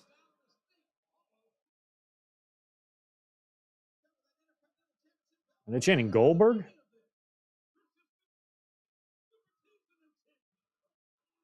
Look at him. Now he rings the bell.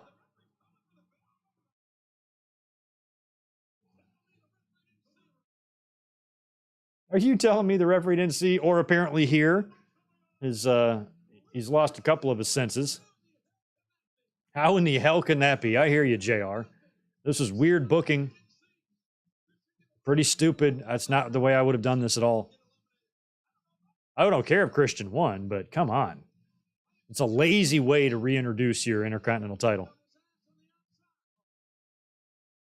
Just a cheesy ass 5-minute video package and then just one match with a chunk of former Intercontinental champions.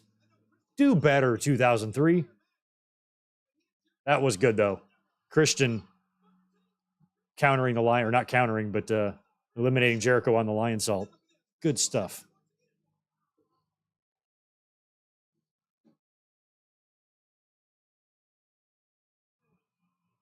Clearly eliminated.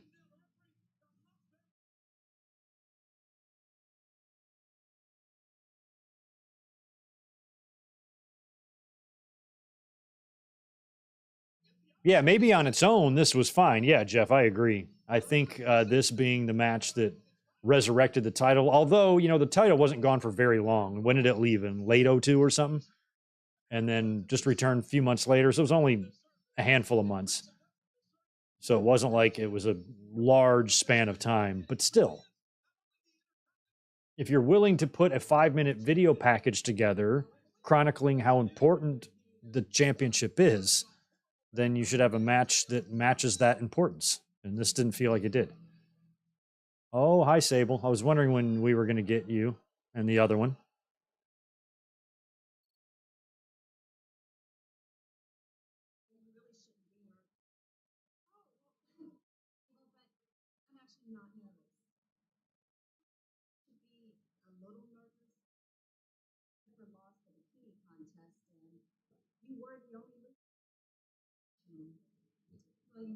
The blowaway diet was the best. What are you talking about? That was the greatest, probably the greatest thing I've ever seen.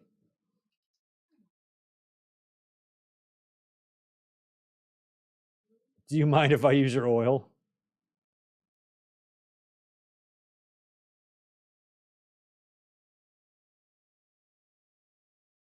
Ooh, so hot.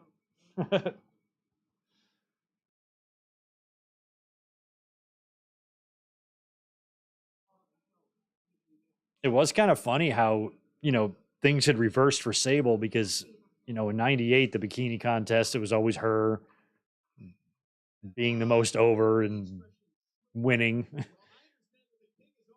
overwhelmingly, but she couldn't match up to Tori. Sorry.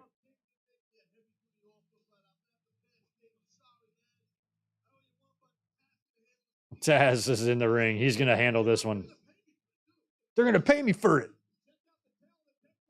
Michael Cole, what are you doing? I don't like how you look.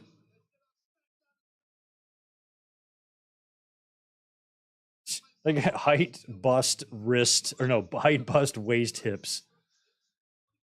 Career highlights: Playgirl, 2-time Playgirl, Galaxy Fitness, 40 magazines, 2 TV guide covers, and then finally one former women's champion.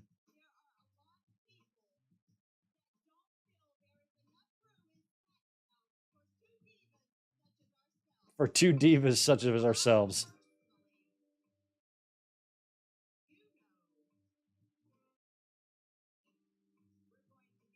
This music.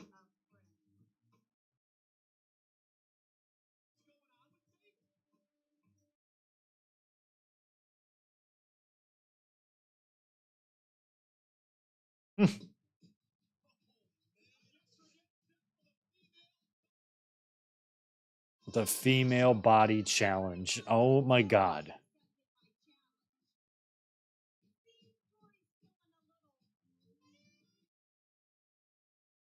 She's feeling, I don't think so.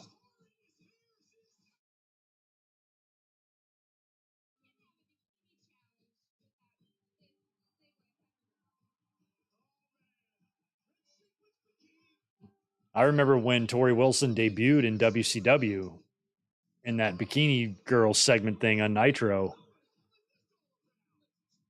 And Nash belts out on the mic, Sable, eat your heart out.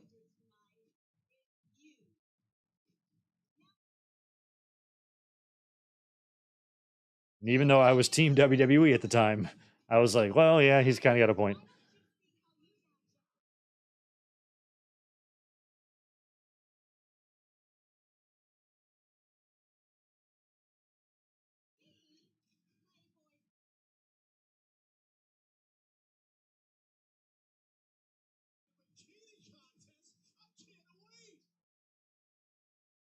Oh my God. All right. This is going to be the one. Compose yourselves, everyone. Oh my God. We're going to have to suffer through King. Or no, we're not, because unless they let King chime in on this, I think this is a SmackDown deal. Okay. I didn't really love Tori's music either.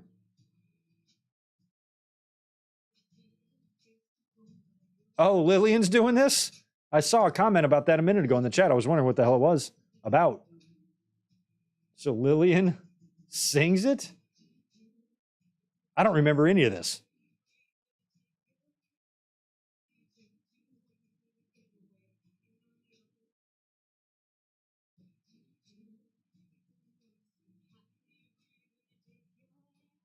Yeah, don't be acting like you're not shaking it.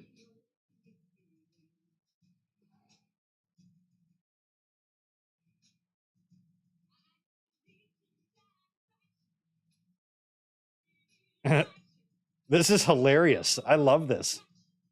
Look at Lillian go. I mean, I hate the song, but I like Lillian, and she's doing great.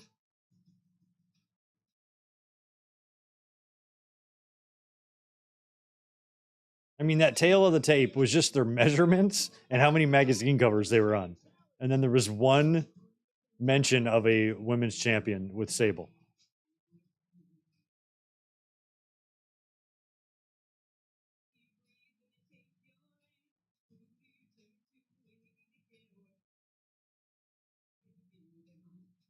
I never even knew what these lyrics were on this horrible song, but props to Lillian for singing it. So Lillian sang this for real, even in the thing? I hate the song. It's a terrible song. It's terrible. It's the worst song I've ever heard. But Lillian, no offense.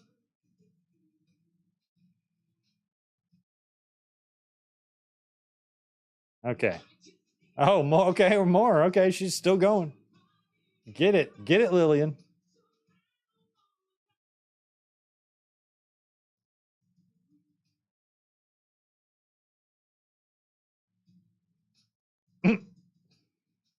I don't know why I find this funny, but I do. God. Yeah, Tori is cream of the crop. Okay, here comes Mark Marrow. It's gonna be Tori Wilson versus Mark Marrow in a bikini contest. Mark's in trouble. He's got a tall task ahead of him.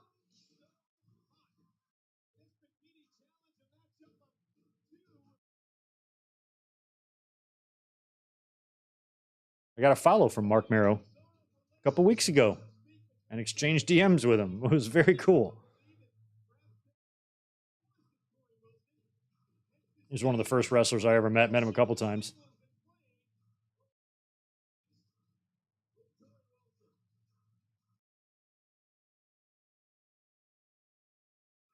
Wow. I hate her music too. That's theme I think was on maybe the second WWE music CD, Volume 2. I think that's where that one is. But it's on one of them. You're the luckiest man in North Carolina.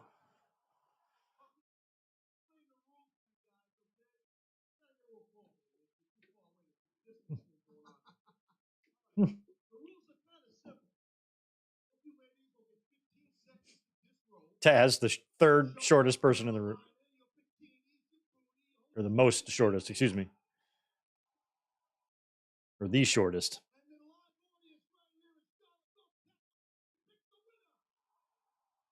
Although Taz is not in heels, so.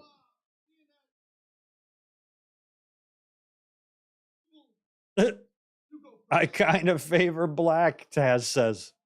Okay, Sable. I think she's got kind of like a Jimmy Snuka thing on, right?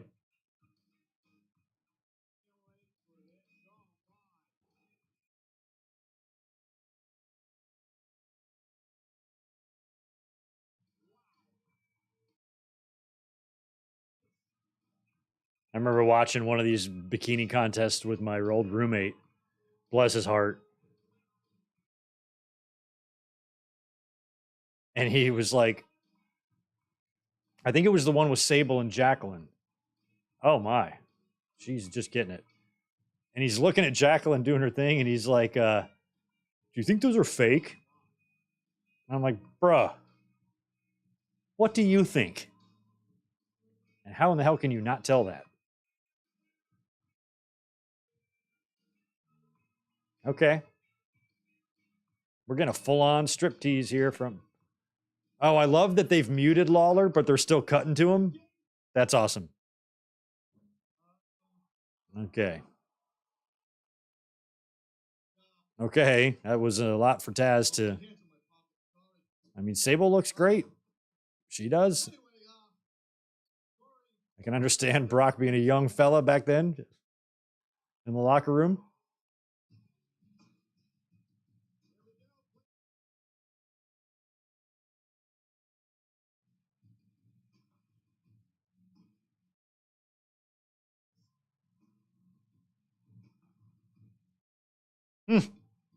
Yeah, Tori's my pick. Tori's always my pick. Unless she's with Stacy, then they're both my pick. But nobody trumps them.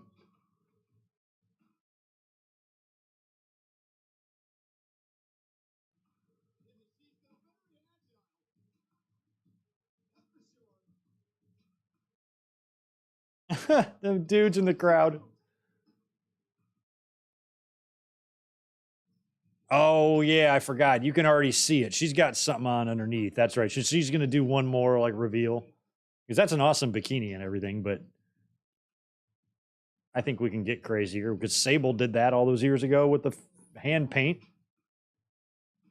It's just a lot of dancing. I just feel bad. That's just what they were brought in to do. Go out there and dance around in the skimpiest bikini you can find.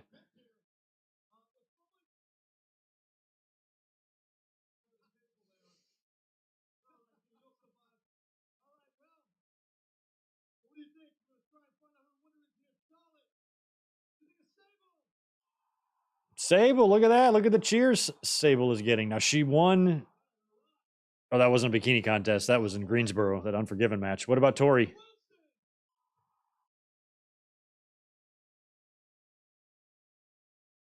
Oh. Okay, so then... Damn, I think Sable might have this one.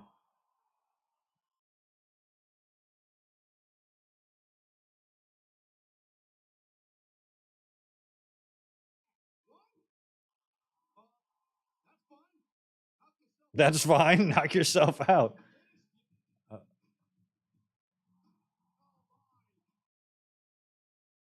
There's more. Why did you do this to begin with, Tori? Well, that's going to be tough to beat.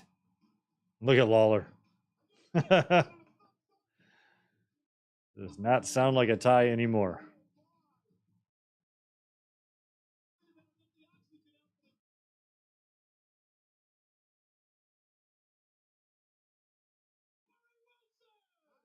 I think it's unanimous. They just awarded her that without even doing the thing again. Is there more?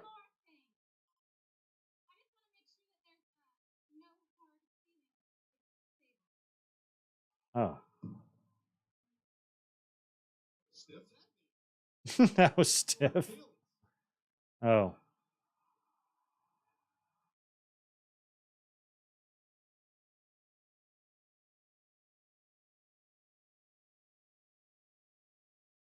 Taz goes down to one knee.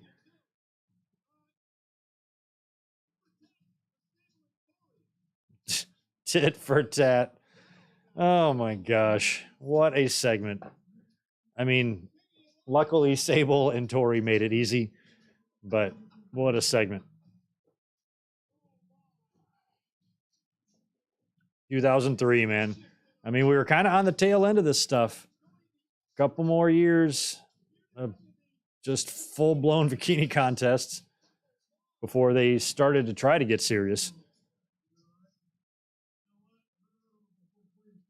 We had the Diva search shit, same thing out there in Bikini. So I guess that would last for, we're not at the tail end yet.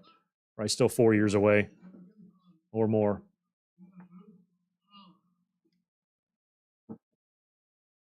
Piece of pizza. So he's just trying to get Eric drunk and full? You can barf? Eric, if you can't hold your Miller Lite, bro.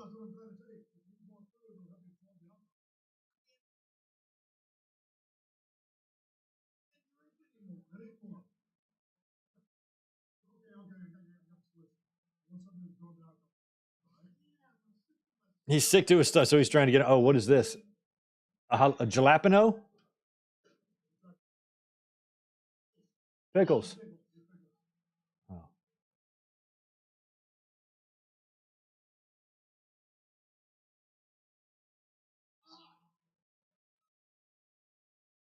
Oh yeah, they are jalapenos. Just drink that. Oh God. Oh, and then he's. Oh.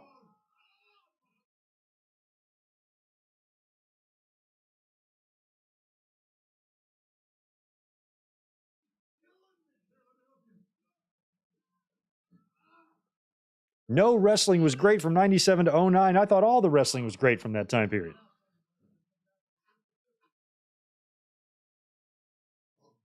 Oh, look at this guy. A frozen brain from Winnipeg. He's not the Intercontinental champion, not a champion like you. You have more to concentrate on. God, his O'Hare's voice sounds familiar. Who does he remind me of? Here comes Vince. It's Vince and O'Hare and Piper. Hi. You know what this means? You have any idea what tonight means to me? You have any idea how proud I am to oppose you? Because you truly have been the chosen one I've got. Many, many years. You see, it's Hogan who took credit for putting the WWE on the map. Hmm. Without Roddy, Piper, there never would Yeah, have this been. match is going to be super interesting, Mr. America and Piper. It's probably going to suck, but you invented.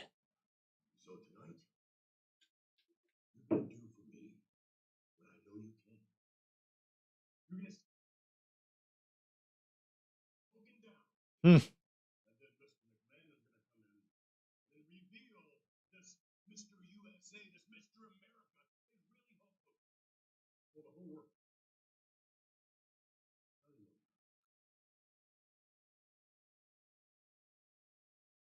This black-hearted, cold, calculating bastard Bastard. to do this for me. I'm thanking you. I think Vince is kind of also somewhat getting off on the fact that he's, I guess it's probably just a male thing, you know, like back in the day, you know, and Piper was in better shape and a little bit younger. And Vince was, you know, he was breaking Vince's heart going to WCW. And now that he's back and Piper's a little older and a little smaller, now Vince is all big and jacked, and Vince kind of dominates him a little bit. I think Vince just likes that, you know, it's probably revenge for him or something. Because I know Vince was hurt when Piper went to WCW. Because it just felt like he was losing everybody.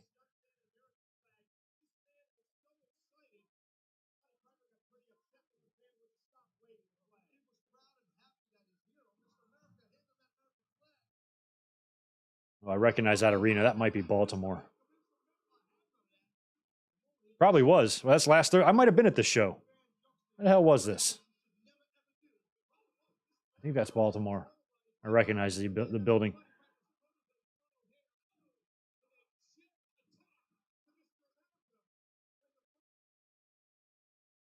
I had to take the mask off. Oh, and here comes Zach Gowen. Oh, ooh, rough.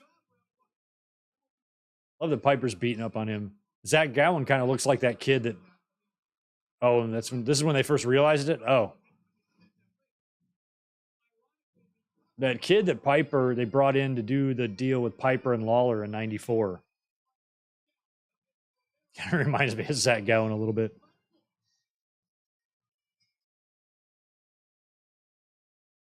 Piper had some medical issues too that kind of contributed, I think, to how he looked at the time. I don't remember the story, but I know that he drastically changed.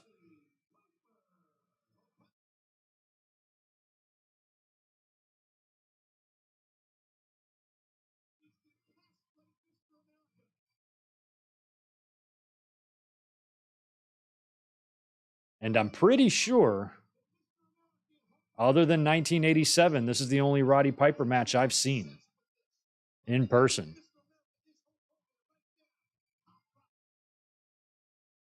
It definitely is, because I can't recall any other Piper match that I was in the building for.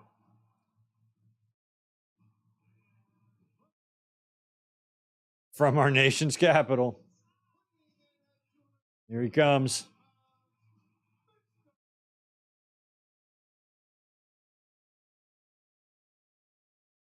He's got a pretty good tan for a guy from Washington, D.C.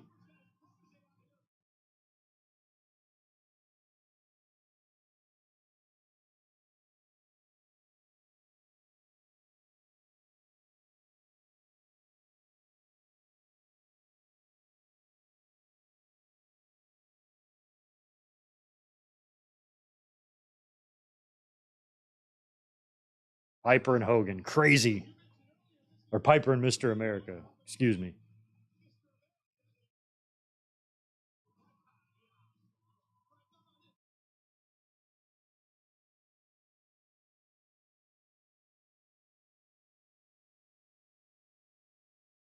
Hmm.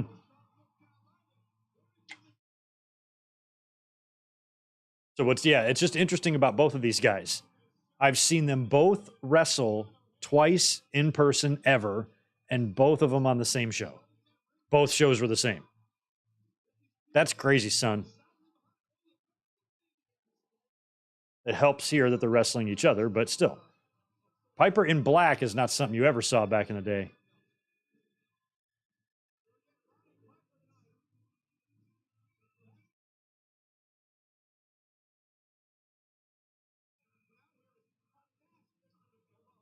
Oh, Piper. I'm sorry. America's got the mic. Looks like he's wearing like a Cody Rhodes type of gear, doesn't he?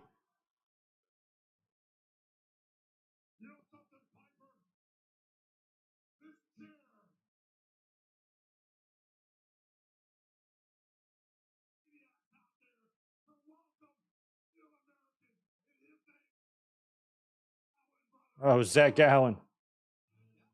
He gets the music too. Look at this Kane.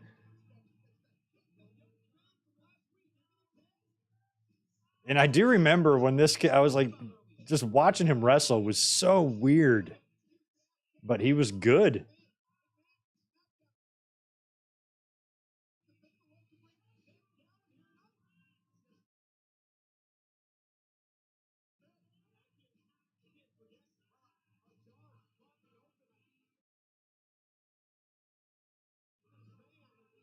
They did some crazy shit to him too, right? Didn't they messed him up real good? Didn't Brock just murder him? And he had the match with Vince and all that stuff. Such a small little run, such a small random run for a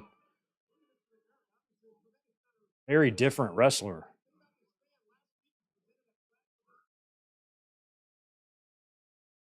You got a front row seat right there.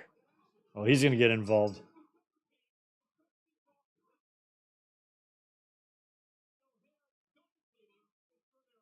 Oh, I didn't realize this is a handicap match. Oh, no, it's not.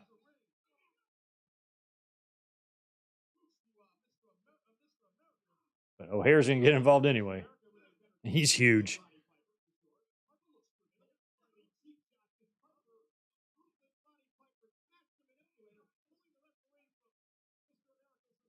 I had completely forgotten this match happened. So crazy. Like after everything these guys have been through, like the WCW stuff, and of course the mid 80s.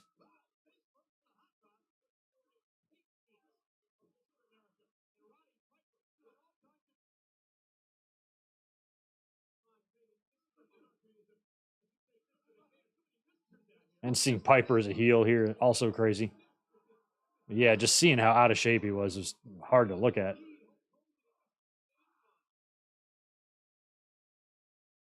Oh, he took his mask off to bite.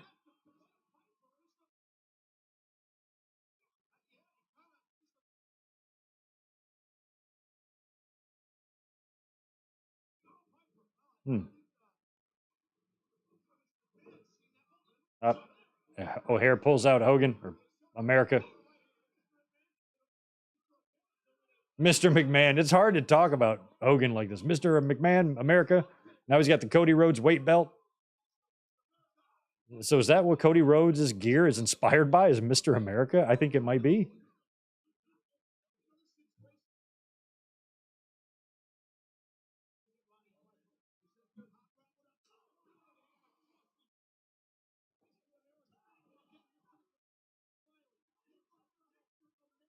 Yeah, thanks. We Are Pro Wrestling. Brock did a number on poor Zach. My God. The poor kid took such a beating. Oh, now we're going to smack Piper. It's got to hurt.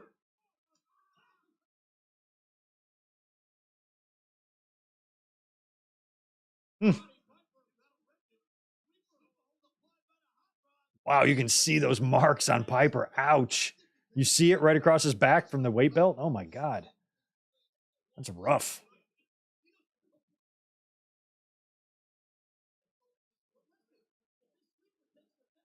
USA.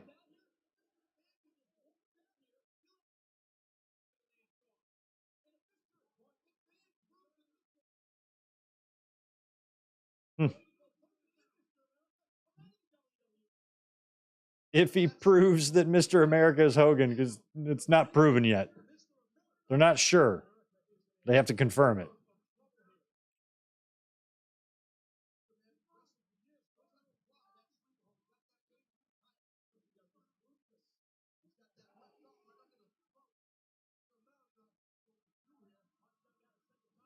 I saw some sort of Where Are They Now thing on Zach Gowen in the last year or so. I think he's doing well. I don't think he's really wrestling anymore, but seems to be doing well. I don't remember many details about it, though. But I don't remember taking away from it that he was going through any rough times or anything.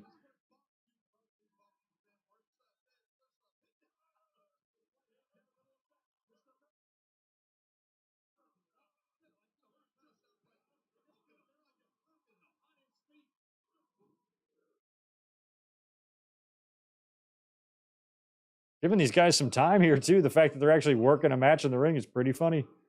Look at Piper, the way he bumps around. Looks like Bad Bunny in there. Wow, Piper just selling. Oh, that's so great. Oh, here comes Vince.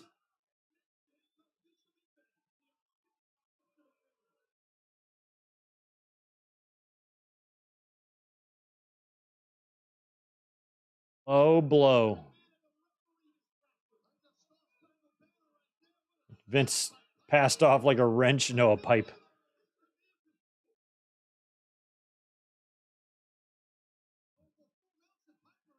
Vince going to get up on the apron. He'll miss. Hit Piper instead, of course. Oh, wow. Is he going to pin Piper here after a leg drop? Piper selling it. Wow. I can't believe Piper getting pinned by Hogan after all those years. So crazy.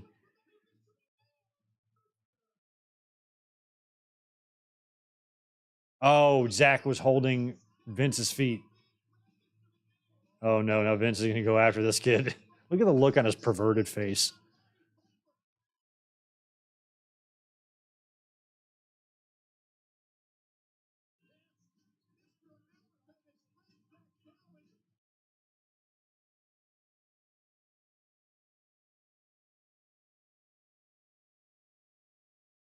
Mr. Mag, he's like, all right, that's fine. I'm just going to go pay Brock Lesnar to murder this kid. He's so disgusting.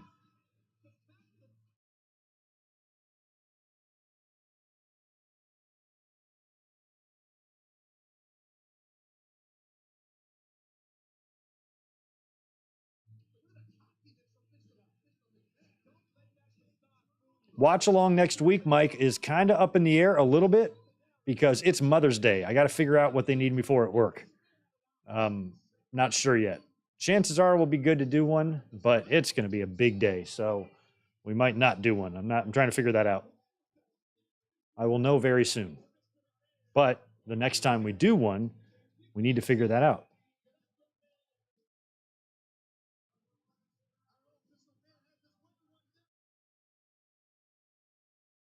I don't know if there's any King of the Rings we need to knock out.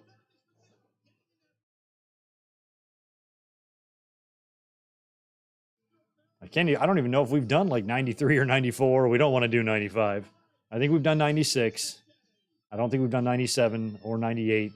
Those were okay. Or no, we've done 98, I think. Hell in a Cell, all that stuff. All right, here comes Triple H.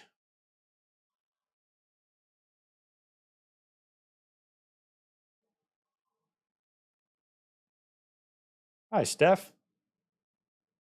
Nice bangs.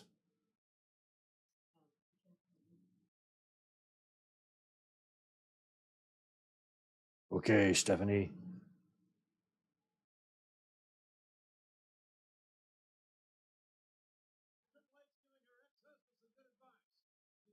I thought that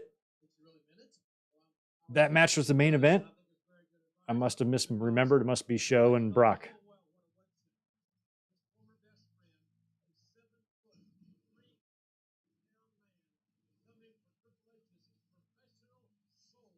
Hmm.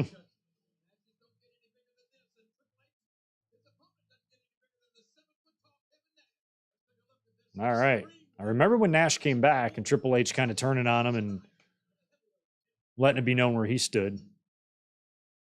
We did do King of the Ring 93. Thanks, Ray. Oh, yeah, we did.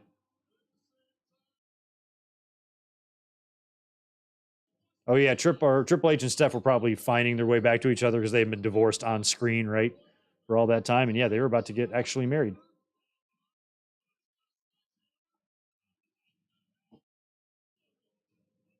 I remember way back in the day, like at this time, Austin was actually dating. His girlfriend at the time was like a soft core porn star or something. I don't know if porn star would be really the correct term, but maybe actress, soft core actress, shit like that. She was in those type of movies, I guess. And somewhere online, I read an interview with her. I wish I could credit the correct person. And she talked, and Austin, I think, took her to Stephanie and Triple H's wedding. And she talked about it. And some of the things she saw, she was, that wedding was crazy. I just remember like that part of the interview, finding it interesting because it was the only inside knowledge I had ever heard at the time of that wedding actually taking place. And they did not last, obviously. I think they had some serious issues, but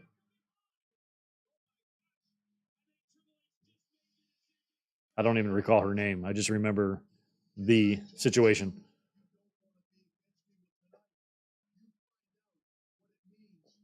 I like that Nick Patrick is involved here, like it's WCW.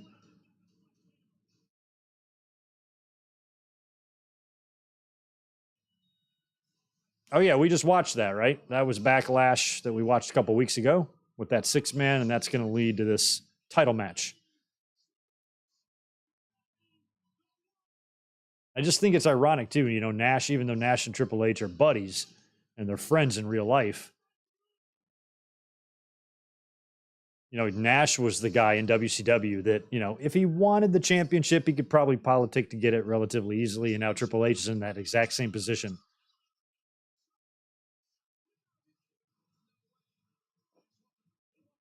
And Triple H is like, now you're in. He's like, not only do I have the pull that you did in WCW, I have even more of it. I'm even more the man here.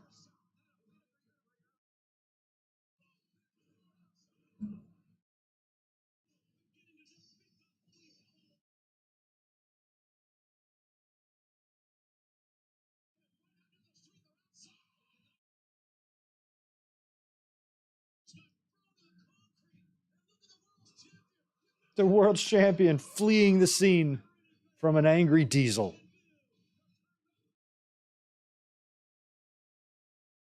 I just love that his gear says Big Daddy on it. I mean, for a fan, even though I was complaining kind of about the time period earlier, I was very happy to see Shawn and Nash back involved on TV again because I just never thought I'd see it. I yearned for it, you know, in the late 90s when Nash and Hall were stuck in WCW.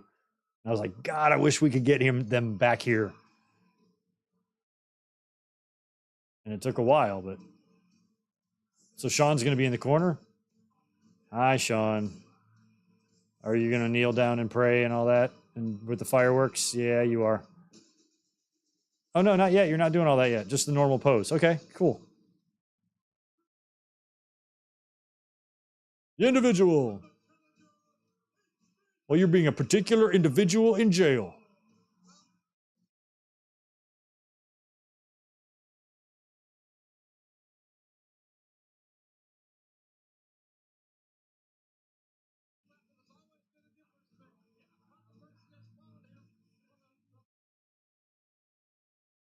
I've listened to some of Nash's podcasts, but I don't like religiously listen to it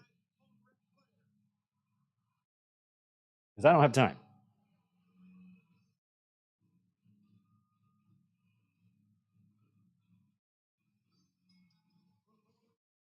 I missed his Diesel music. I just wish they would have spiced that up and given that to him. Like this kind of resembles the Diesel music a little bit, like the Full Metal version. If they just took that and gave it a 2003 twist, add some extra guitar notes in it or something. I don't know what you do.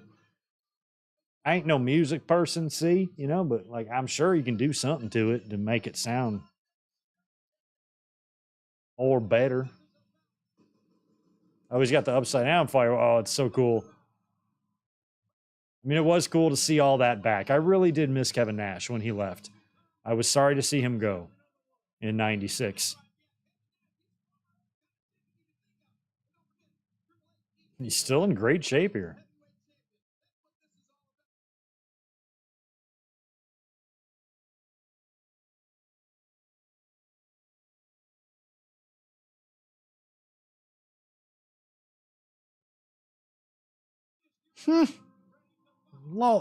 JR, what are you talking about? He would rather fight a man than make love to a woman. What kind of shit is that?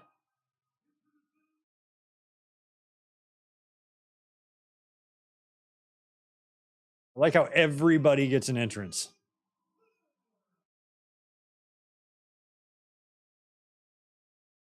Well, I guess he's got to get an entrance in Charlotte.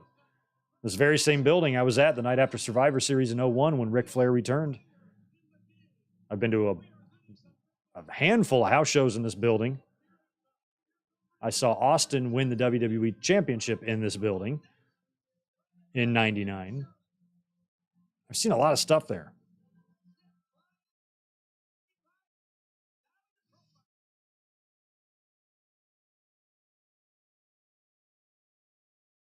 Dun, dun.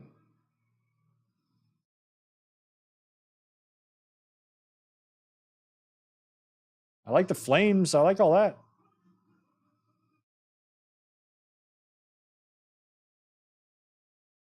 I mean, for all of Triple H's heat back then, he looked remarkable with the big gold belt around his waist. I thought he looked like a champion.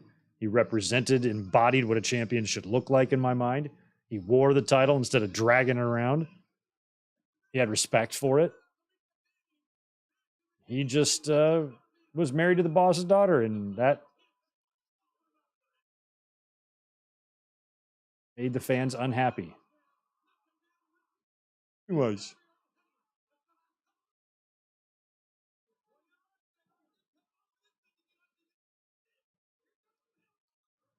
Yeah, the pay-per-view set was a little bit baffling for this. Hey, shout out to Terry Taylor. Terry Taylor sighting. It looked like they were building something and then just forgot to finish. I've got an enormous apartment complex that just keeps near me, that just keeps continuing to grow, like really high-end luxury apartments, but just thousands of them just this massive complex, and they're building a whole nother side of it right now. And I drive by it every day, and it's got those scaffolding things all up the side of it. And it reminds me of that. They're building one-bedroom apartments. I looked them up. The one bedrooms over there go for well over $2,000 a month. Just for a one bedroom, 500 square feet little hole. It's like $2,400. Crazy expensive here.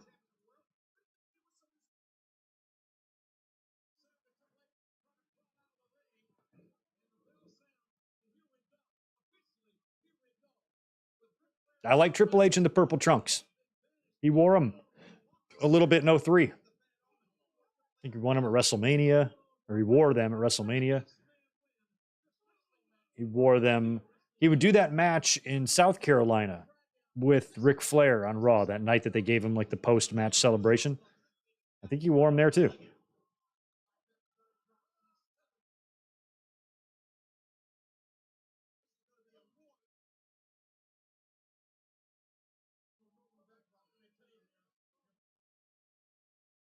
Fans too at the time felt that, you know, Triple H is going to work with his friends and all that stuff is going around. It was just really hard to even have these type of matches without the internet fans drawing their own conclusions based on who they like and don't like, which is what they still do today.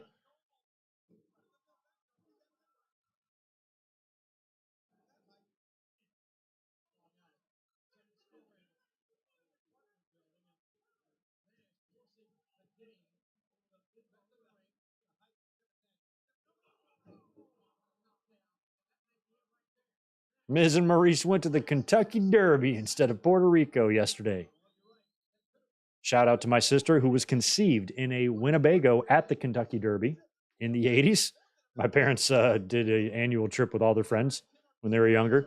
Went down there and partied and went to the Derby and bet and had a good time. And that's where my sister, who I get along with very well, was created. Isn't that a lovely story?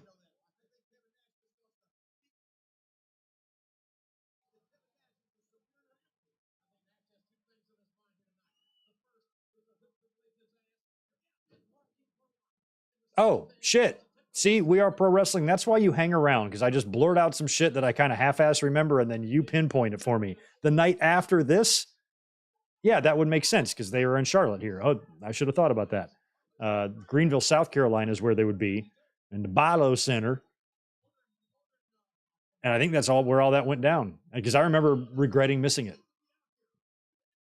because I wasn't at that show.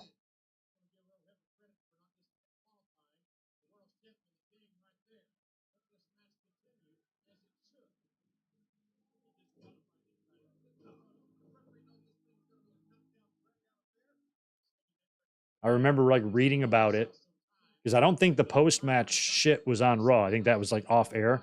But then I remember like reading about it on the websites. And back then you didn't have like super detailed information, and not everybody had a video camera in their pocket. So you had no video of this. It was just kind of hearsay and reports. And it sounded like the way it was all written that was Ric Flair's final match. Like he was going to officially retire, and they gave him a send-off after the match. That's actually what I thought it was for a couple of days, until, I don't know, it became clear that that's Ric Flair was not permanently retiring, but it was a nice little tune-up for what would be his retirement 5 years later in 08. Ooh. I'm pretty sure they would do that little tribute in the same building where the Horsemen reunited in WCW in like 98. I think that was in the same spot. Mike, the way Brock took that bump felt like an oops. I mean, they might have had blood planned, and maybe it was even on that spot, but I don't know, maybe they just didn't expect it to be that intense. Because I mean, as soon as Brock hit that, he was instantly opened up. But it felt like it was hard way, and it felt like it might have been on accident. You know, Brock might have been all right with bleeding, and maybe he was trying to do that a little bit, but I don't think anybody could have planned or thought that it was going to go that far. Oh, there goes Earl. Damn it, Triple H. Triple H and Earl just have had a tumultuous relationship. Oh my God. Those fucking dick kicks. Damn it, Triple H.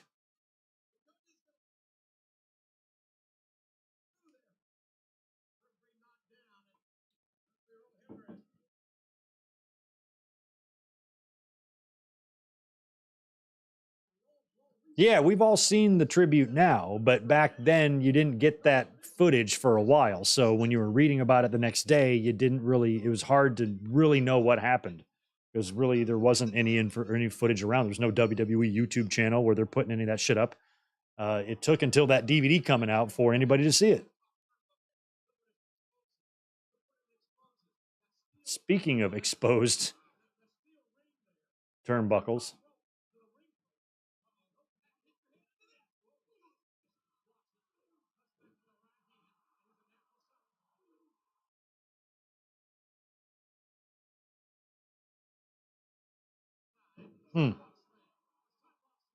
Nash doing his 6 moves there, going through them.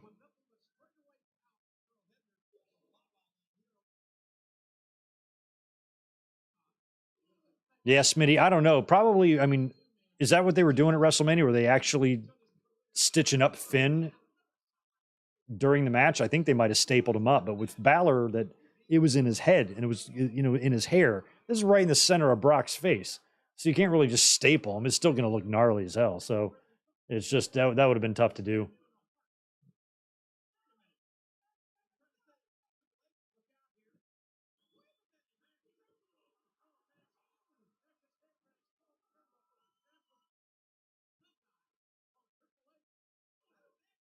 I was about to say, Nash got up awfully quick after that buckle shot there.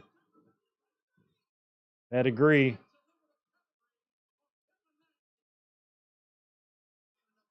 Earl's going to try to count.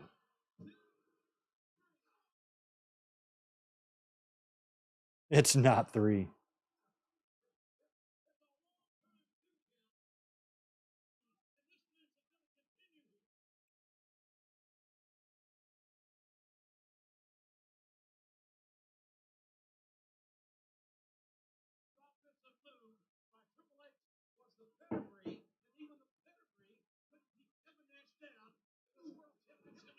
Hmm.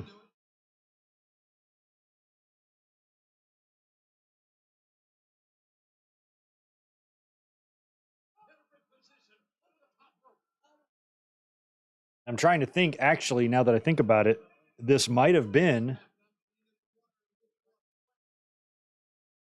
I think it is the first time I ever saw Kevin Nash wrestle. This is it. I never saw him wrestle live. I didn't go to any shows in 94 and 95 when he was on top.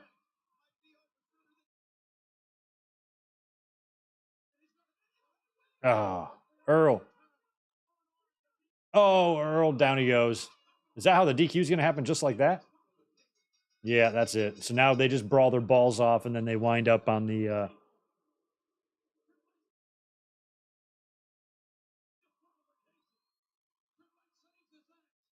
Triple H saves his ass.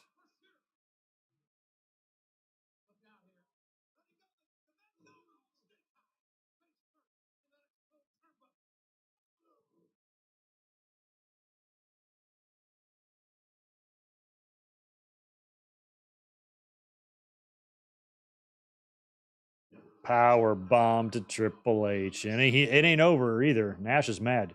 Regina, do I think this match with Hunter is better than his match with Shawn in 96? Like Good Friends, Better Enemies? No. Good Friends, Better Enemies was awesome.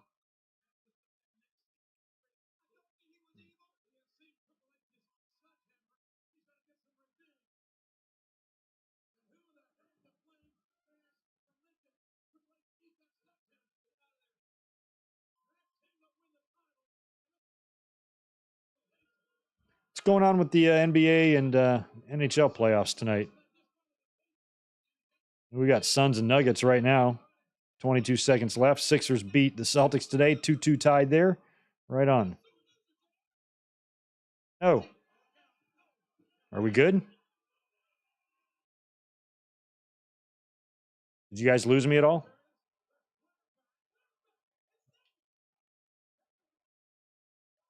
Uh-oh, he's got an H. Right hand in H. says my OBS disconnected, but I don't see that on my end. I think we're all right. But this is the table spot. I don't want to miss it. There we go. We should be good. Not sure if we had a problem or not. My timer is still good.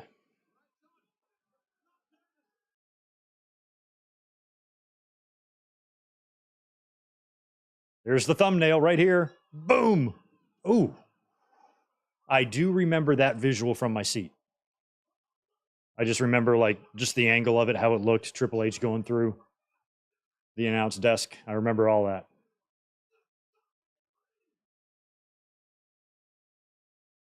That's it. That's how they get out of this match, and then they'll do the Hell in the Cell right at the next month. All right, right on. Okay, good. Glad I'm still here. Yeah, it said we haven't had one of those issues in a while, but sometimes this shit can be goofy. But it briefly disconnected us, but I never saw that it actually interrupted. It just told me it was interrupted. So I think it was just brief. If it happens again, just sync up the timer. I've also fixed and rigged the timer now to where I can pause it, rewind it. So we can, if anything ever crazy happens, we can all just stop what we're doing and pause our shit and then just sync up to the time together and then hit play again. It's fine. I can move this timer around. So I've kind of fixed it and put that in place in case we have any major catastrophic errors. I'll just be like, yo, pause everything. Let me figure it out. And then we'll resume when we come back. And we'll still have the timer. So that should cover any future technical difficulties we have. But I think we avoided one there. This Triple H is attended to by Terry Taylor and company.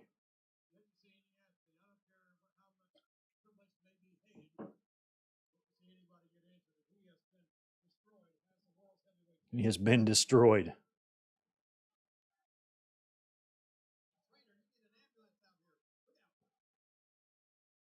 Wow, I can kind of see where I would have been sitting. I wish I knew what I was wearing. I'd try to look for myself.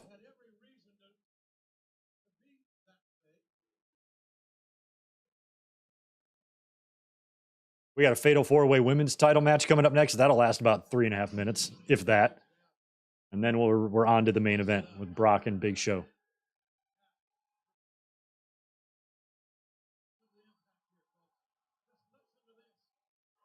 That was a super gnarly bump. I mean, that was rough. That was a rough landing. That was a rough everything for Triple H. Bischoff still drunk. Half asleep. All right, here's our girl. She's back. She's got chicken wings this time. Those look pretty good. Oh, yeah. See, now Bischoff's going to be, he's going to throw up right on her chest. Watch. You can already tell.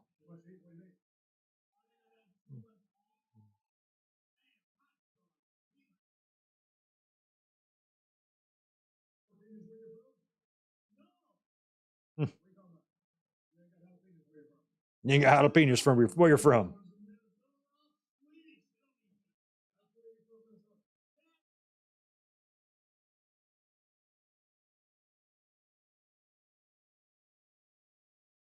Maybe we'll go sometime. Right on.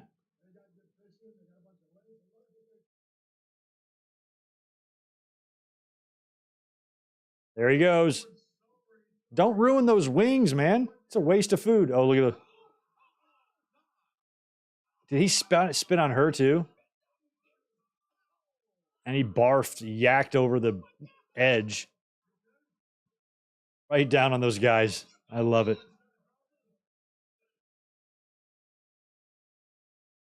Oh, so sad.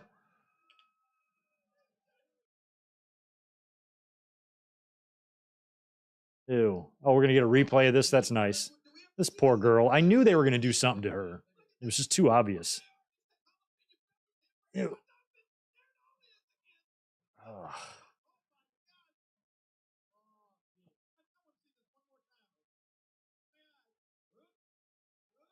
Why do we have to show this like 6 times? Oh, this is the humor that they loved so much back then. Oh, looks like we're getting Trish. I heard the beginning of her music there.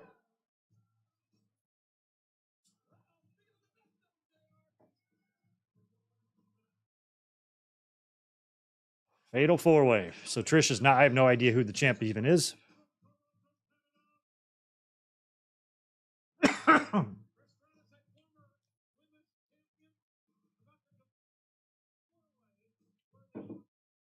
Little Nate. Jacqueline. She looks great. Look at her. I love the green.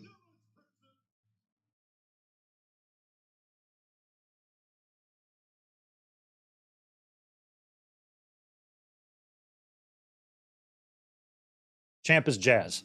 That's right. She won at Backlash. We just watched that a couple weeks ago. And Victoria. Oh, that's definitely some dubbed crap, right?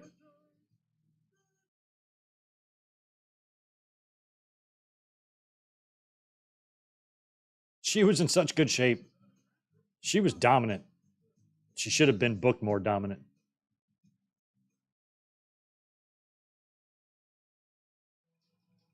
And Jazz. Well, I will say this.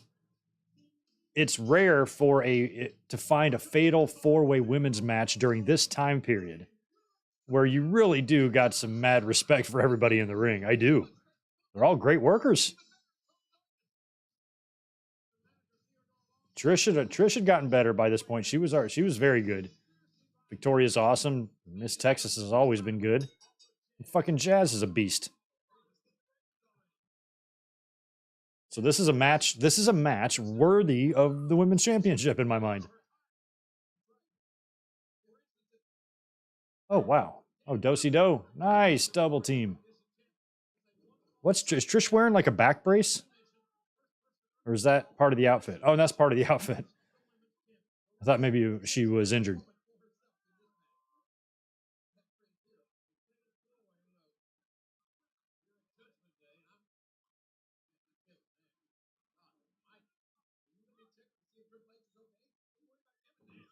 Ooh, what are you worried about Kevin Nash for? Yeah, what do you care about Kevin Nash, JR? You're the one that brought back the fake Diesel.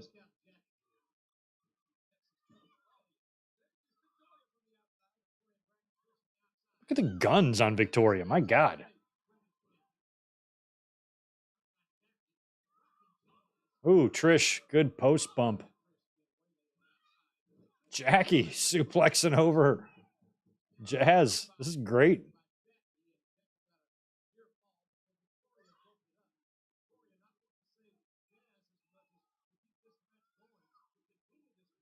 I'd like to see this Victoria get a shot at Jade's TBS title. That would be a fight. That would be a fight. Oh, speaking of Jade, that's her move right there. One for Miss Texas. Mad side boob going on. Who's the best? You're the best, Jazz. Although Trisha's good too.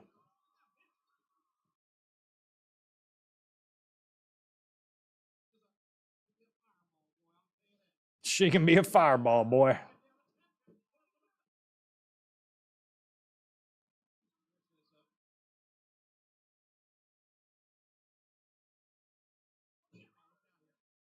Oh, nice STF on Trish. Trish, you're in trouble, girl. You in danger, girl.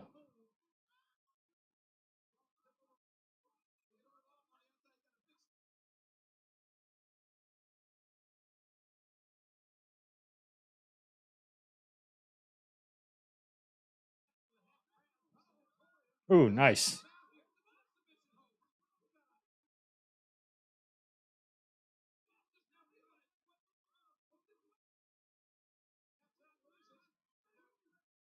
You almost got it. There she goes. Good job, Trish. I have no idea who wins this.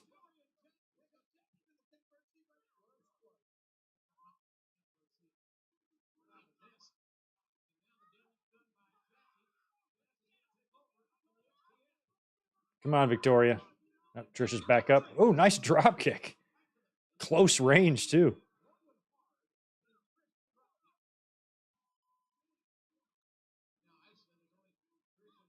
Mm.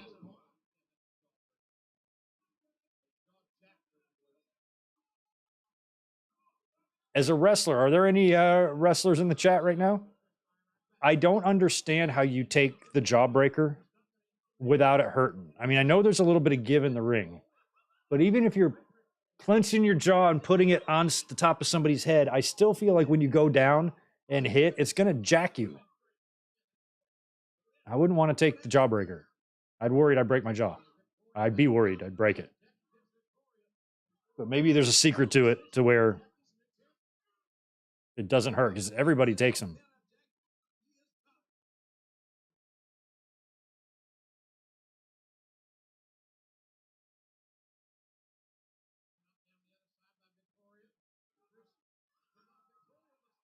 Ooh.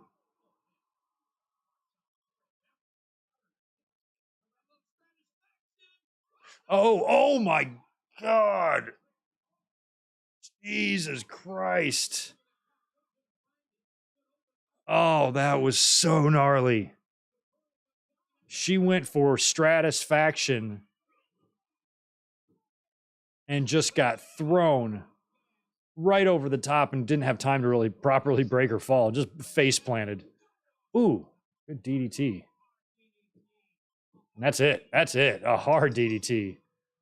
Puts Jackie down with a forearm to the face after a crash and burn by Trish. Look at Teddy. Oh, are you all right, Trish? Oh, is her nose, is she busted?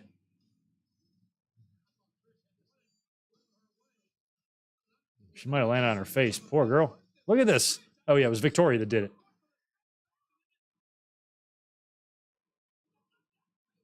Oh, it might have been.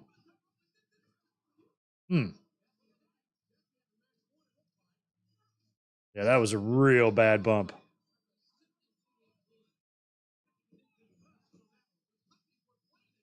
Yeah, oh yeah, Trish did bang her mouth up. Yeah, that's a rough bump to take.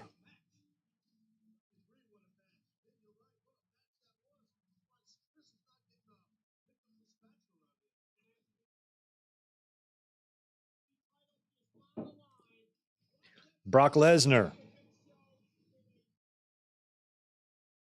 against Big Show in a stretcher match.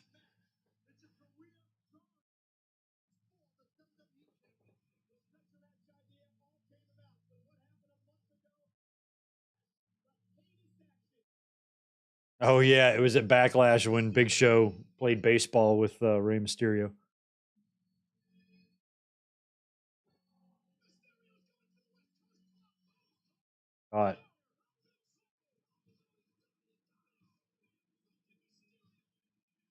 Hmm.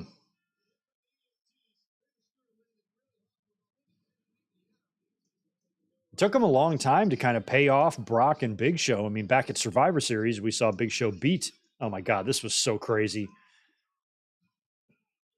God, I cannot believe they did that. But when Brock beat, or Big Show beat Brock at Survivor Series and Paul Heyman turned against him, I think they had a rematch right at the Rumble and whatnot. And then finally, they're going to have one final match here, and Brock should put him down for good.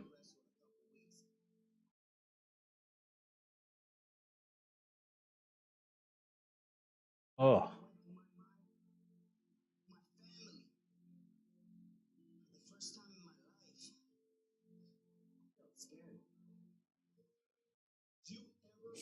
This music.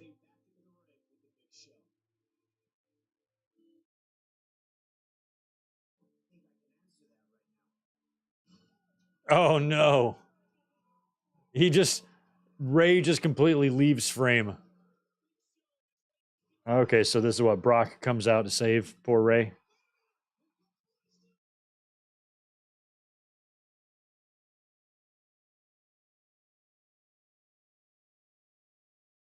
What an asshole. Big Show's good at being an asshole.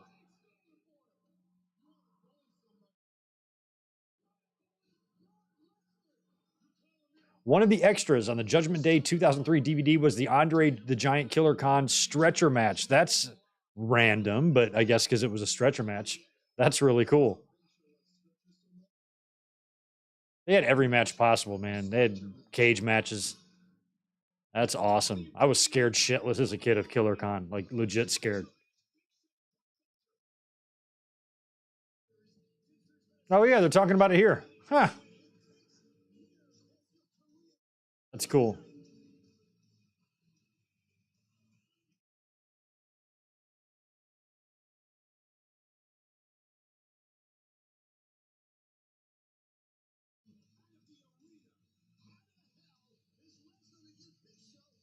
Yes, Mike, I agree totally. Heyman and Heenan and Heyman. It's amazing how similar their names are. Are 1 and 1A with me.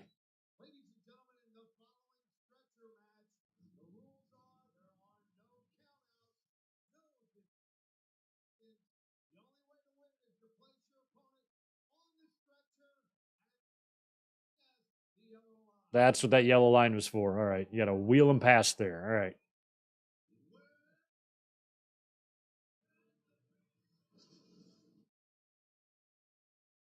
So what happens if they brawl past the yellow line and they're all back here? You still got to bring the guy back to the stretcher and then wheel him past the line, right?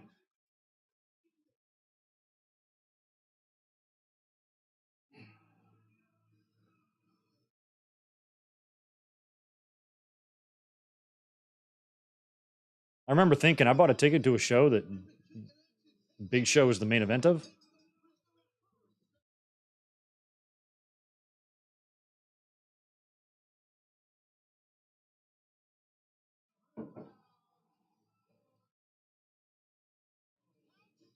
Yeah. I don't know. Help us out. Was this before or after the superplex, the ring break? I feel like it was before.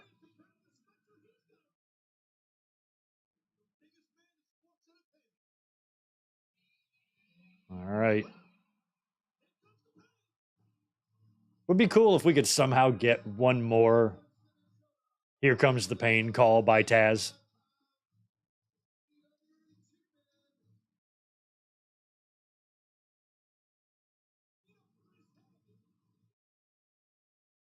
Now we're back to Brock being champion again, facing the Big Show. And this time, oh, Heyman, what? So where's Heyman at this time? What happened to him?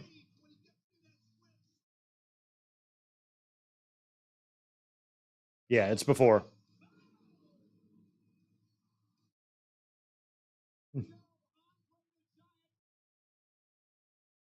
Boy, they're loving talking about Andre and Killer Khan, aren't they? Oh, wow. I didn't realize that was the last time they've had one. They didn't have any of these in the Attitude Era. Oh,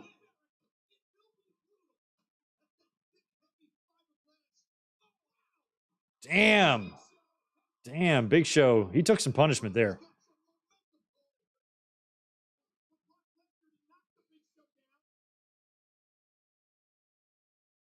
Yeah, this is for the title. And the last time Brock defended against this guy, it did not go well for him.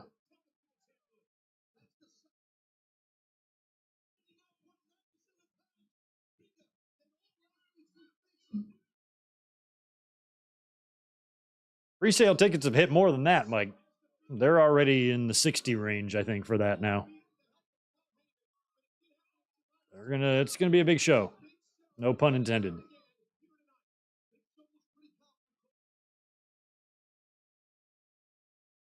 So he's got Benoit's name and Lesnar's name on that stretcher, and Mysterio's with Mysterio's crossed off. So that means he still needs to get to Benoit. Oh,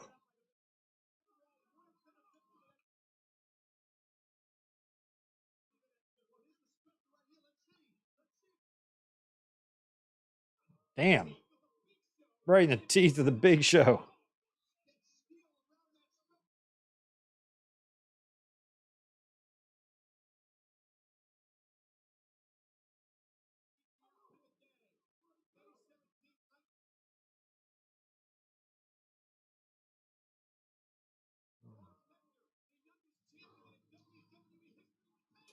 Oh, nice.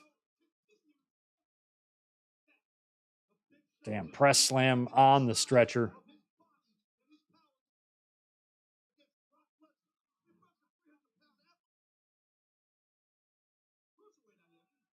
Oh, I think Big Show might have.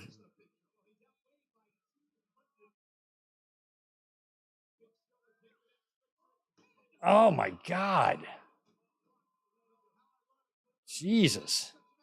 That cannot be good for your back.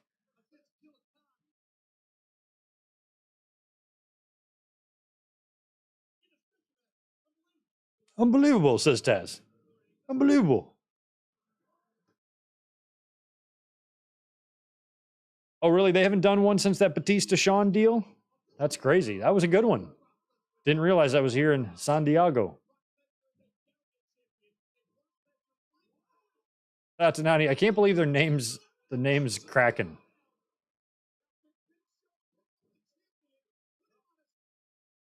Kraken ass Krakens.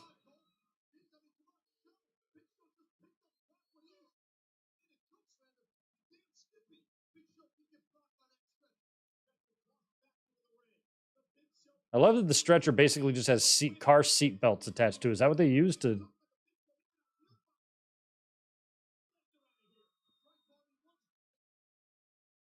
There. Now you got to put them on the wheelie thing and wheel them across. Wow, what a leg drop.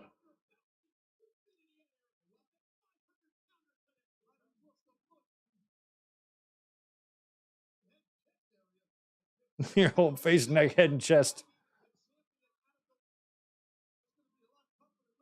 Are you okay? Yeah, but I'm burnt about the neck, chest, breast, and head. Other than that, I'm good. Show cannot get that cushion. There we go. Just get that one. That's better. Yeah. And now drag Brock out.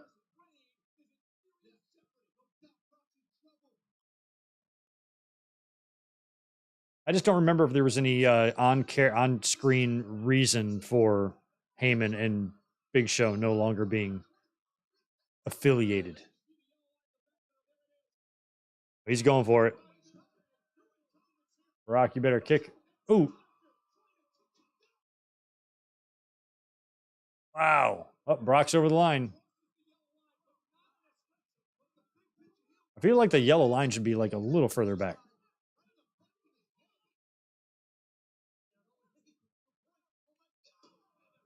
God.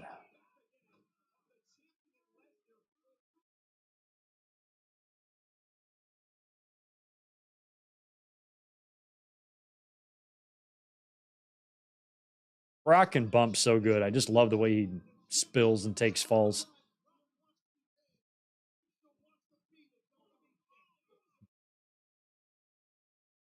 I'm in my eye. There we go. Oh.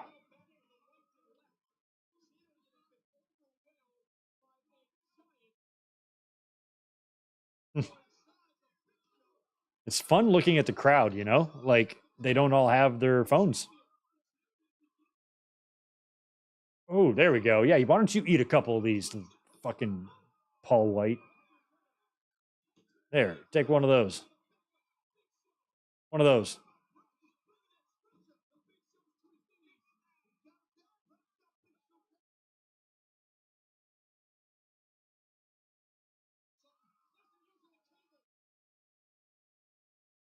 Taking him down.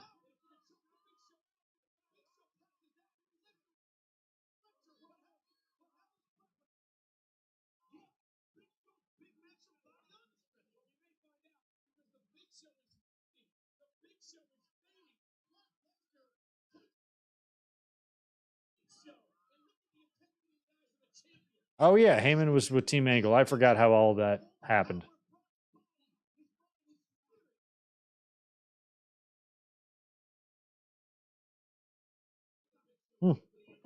I mean, it's a smart strategy. Brock's got a ton of electrical cables wrapped around the throat of Big Show. Now you got to just lift his carcass or just beat his carcass senseless. That also works.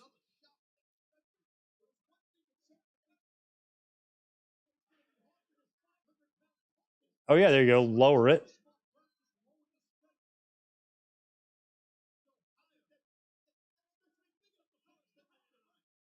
That thing will fit Big Show. He can lay on that for the purposes of throwing it across. There, he's going to drag it.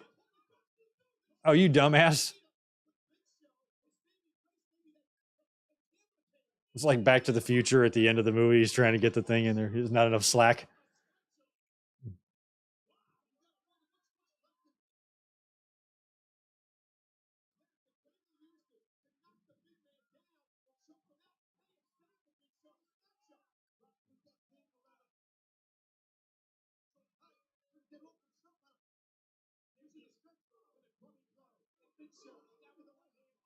Hmm.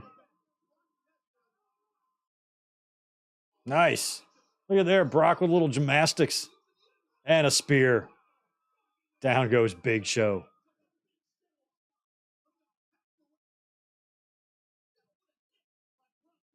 WWE fans late because he was watching a baseball game on ESPN.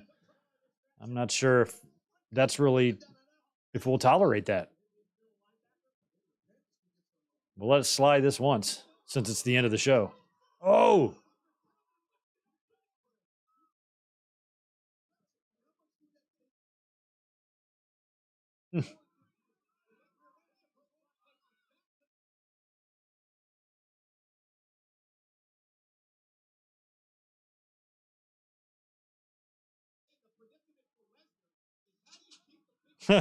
I don't know how stretchers work either. I'd be highly frustrated.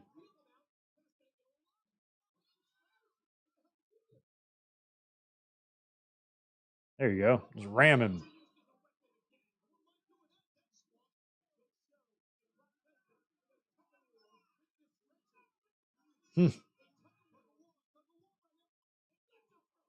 Oh. Damn, Mets lost by a touchdown? That's crazy. Too bad for them.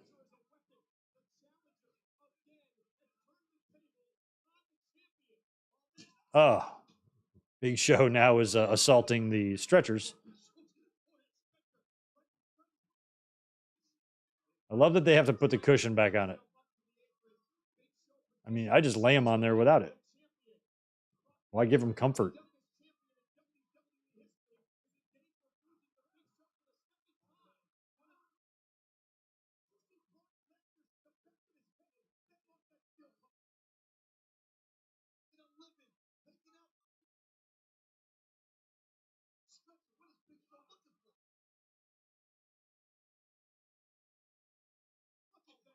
Oh, yeah, he did catch the back of his head a little bit. Ouch.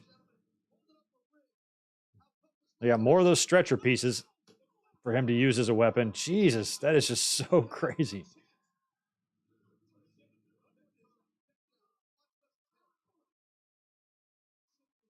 That sickening thud. Everything's a sickening thud. Everything.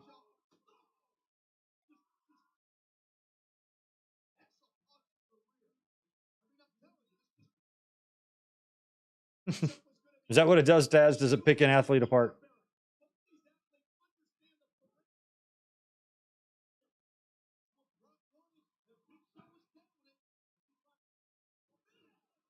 Oh. Oh, he bumps off the stretcher. So good. WWE fan, it's all good. It was an accident. Well, accidents have consequences. I'm just kidding. At least you stopped by.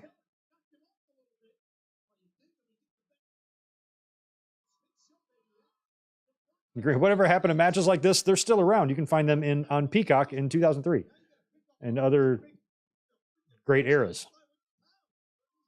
They're still alive.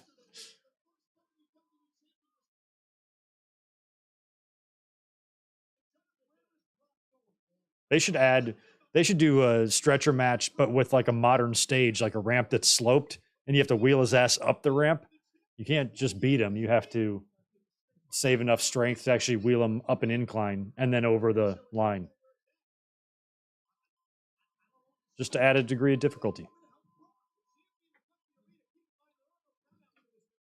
Oh yeah, what does Brock do? He goes, Ray? I was like, does Brock drive something in here? I forgot what happens. Here comes Ray from behind.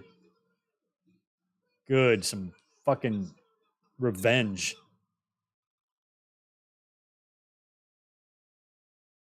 Boom, 619 in the jewels. Take him out to the oh crap.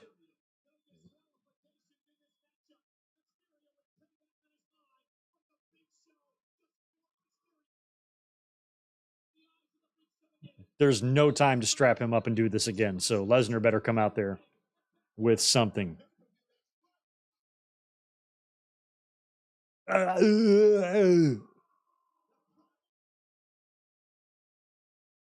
Oh yeah, there he is. Look at him. Like a bat out of hell. He comes barging through there. Oh, that's one way to get show. He just drives that across.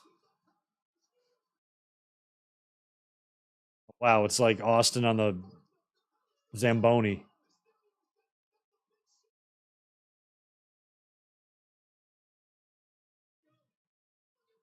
Wow.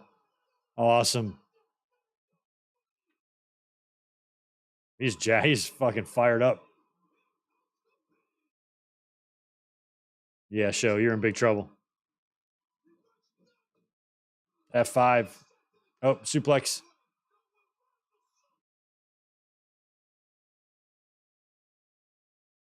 Mm.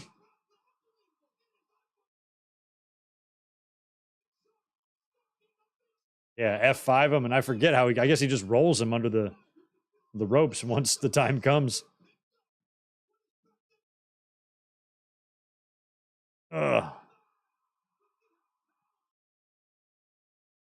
Wow, he flipped him.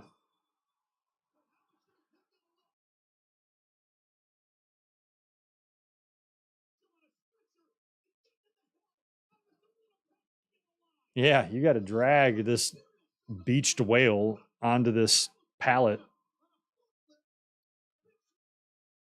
What are you going to do with that? Oh, he's going to put the stretcher on that. That counts.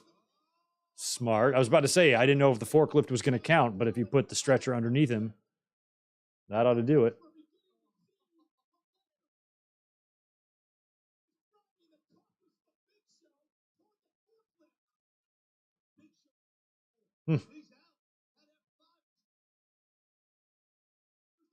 It's going to take forever to get him. There we go. Help him out, Big Show.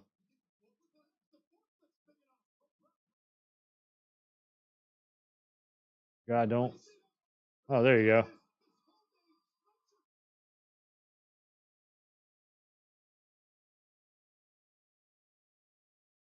Feel like he's really hanging off the edge there. Don't fall over. Now we just got to back it up and it counts. I love the way Lesnar drove in on the forklift. That was awesome. Oh, oh wow. That's got to be scary as shit.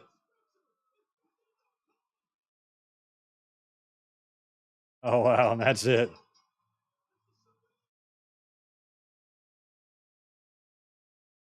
That's pretty cool. I do remember that.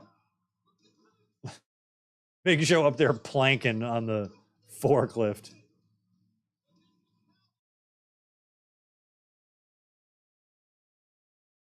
I just love how look how fast he comes through. Looks like it's like in fast motion or it's 1.5 speed or something.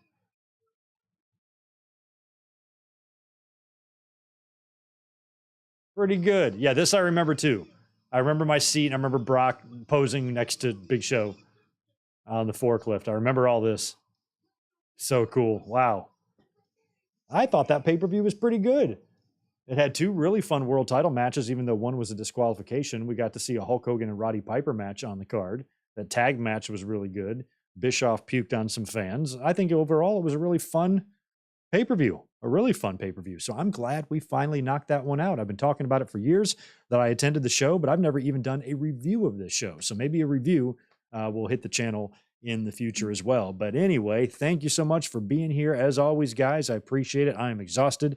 I've had a very busy weekend, but you're going to see me again because tomorrow night on Raw, I think we start that World Heavyweight title stuff. Plus, we have the Backlash Fallout, and we'll probably want to talk about a few things. So we will be up here tomorrow night after Raw. Link will be up later tonight or tomorrow sometime once we get some advertisements or some concrete plans for Raw. I'll have a link up for you, and we'll be here tomorrow night for more fun times. You guys have a great rest of your Sunday night, great rest of your weekend, and thanks so much for hanging out with me as always. See you tomorrow.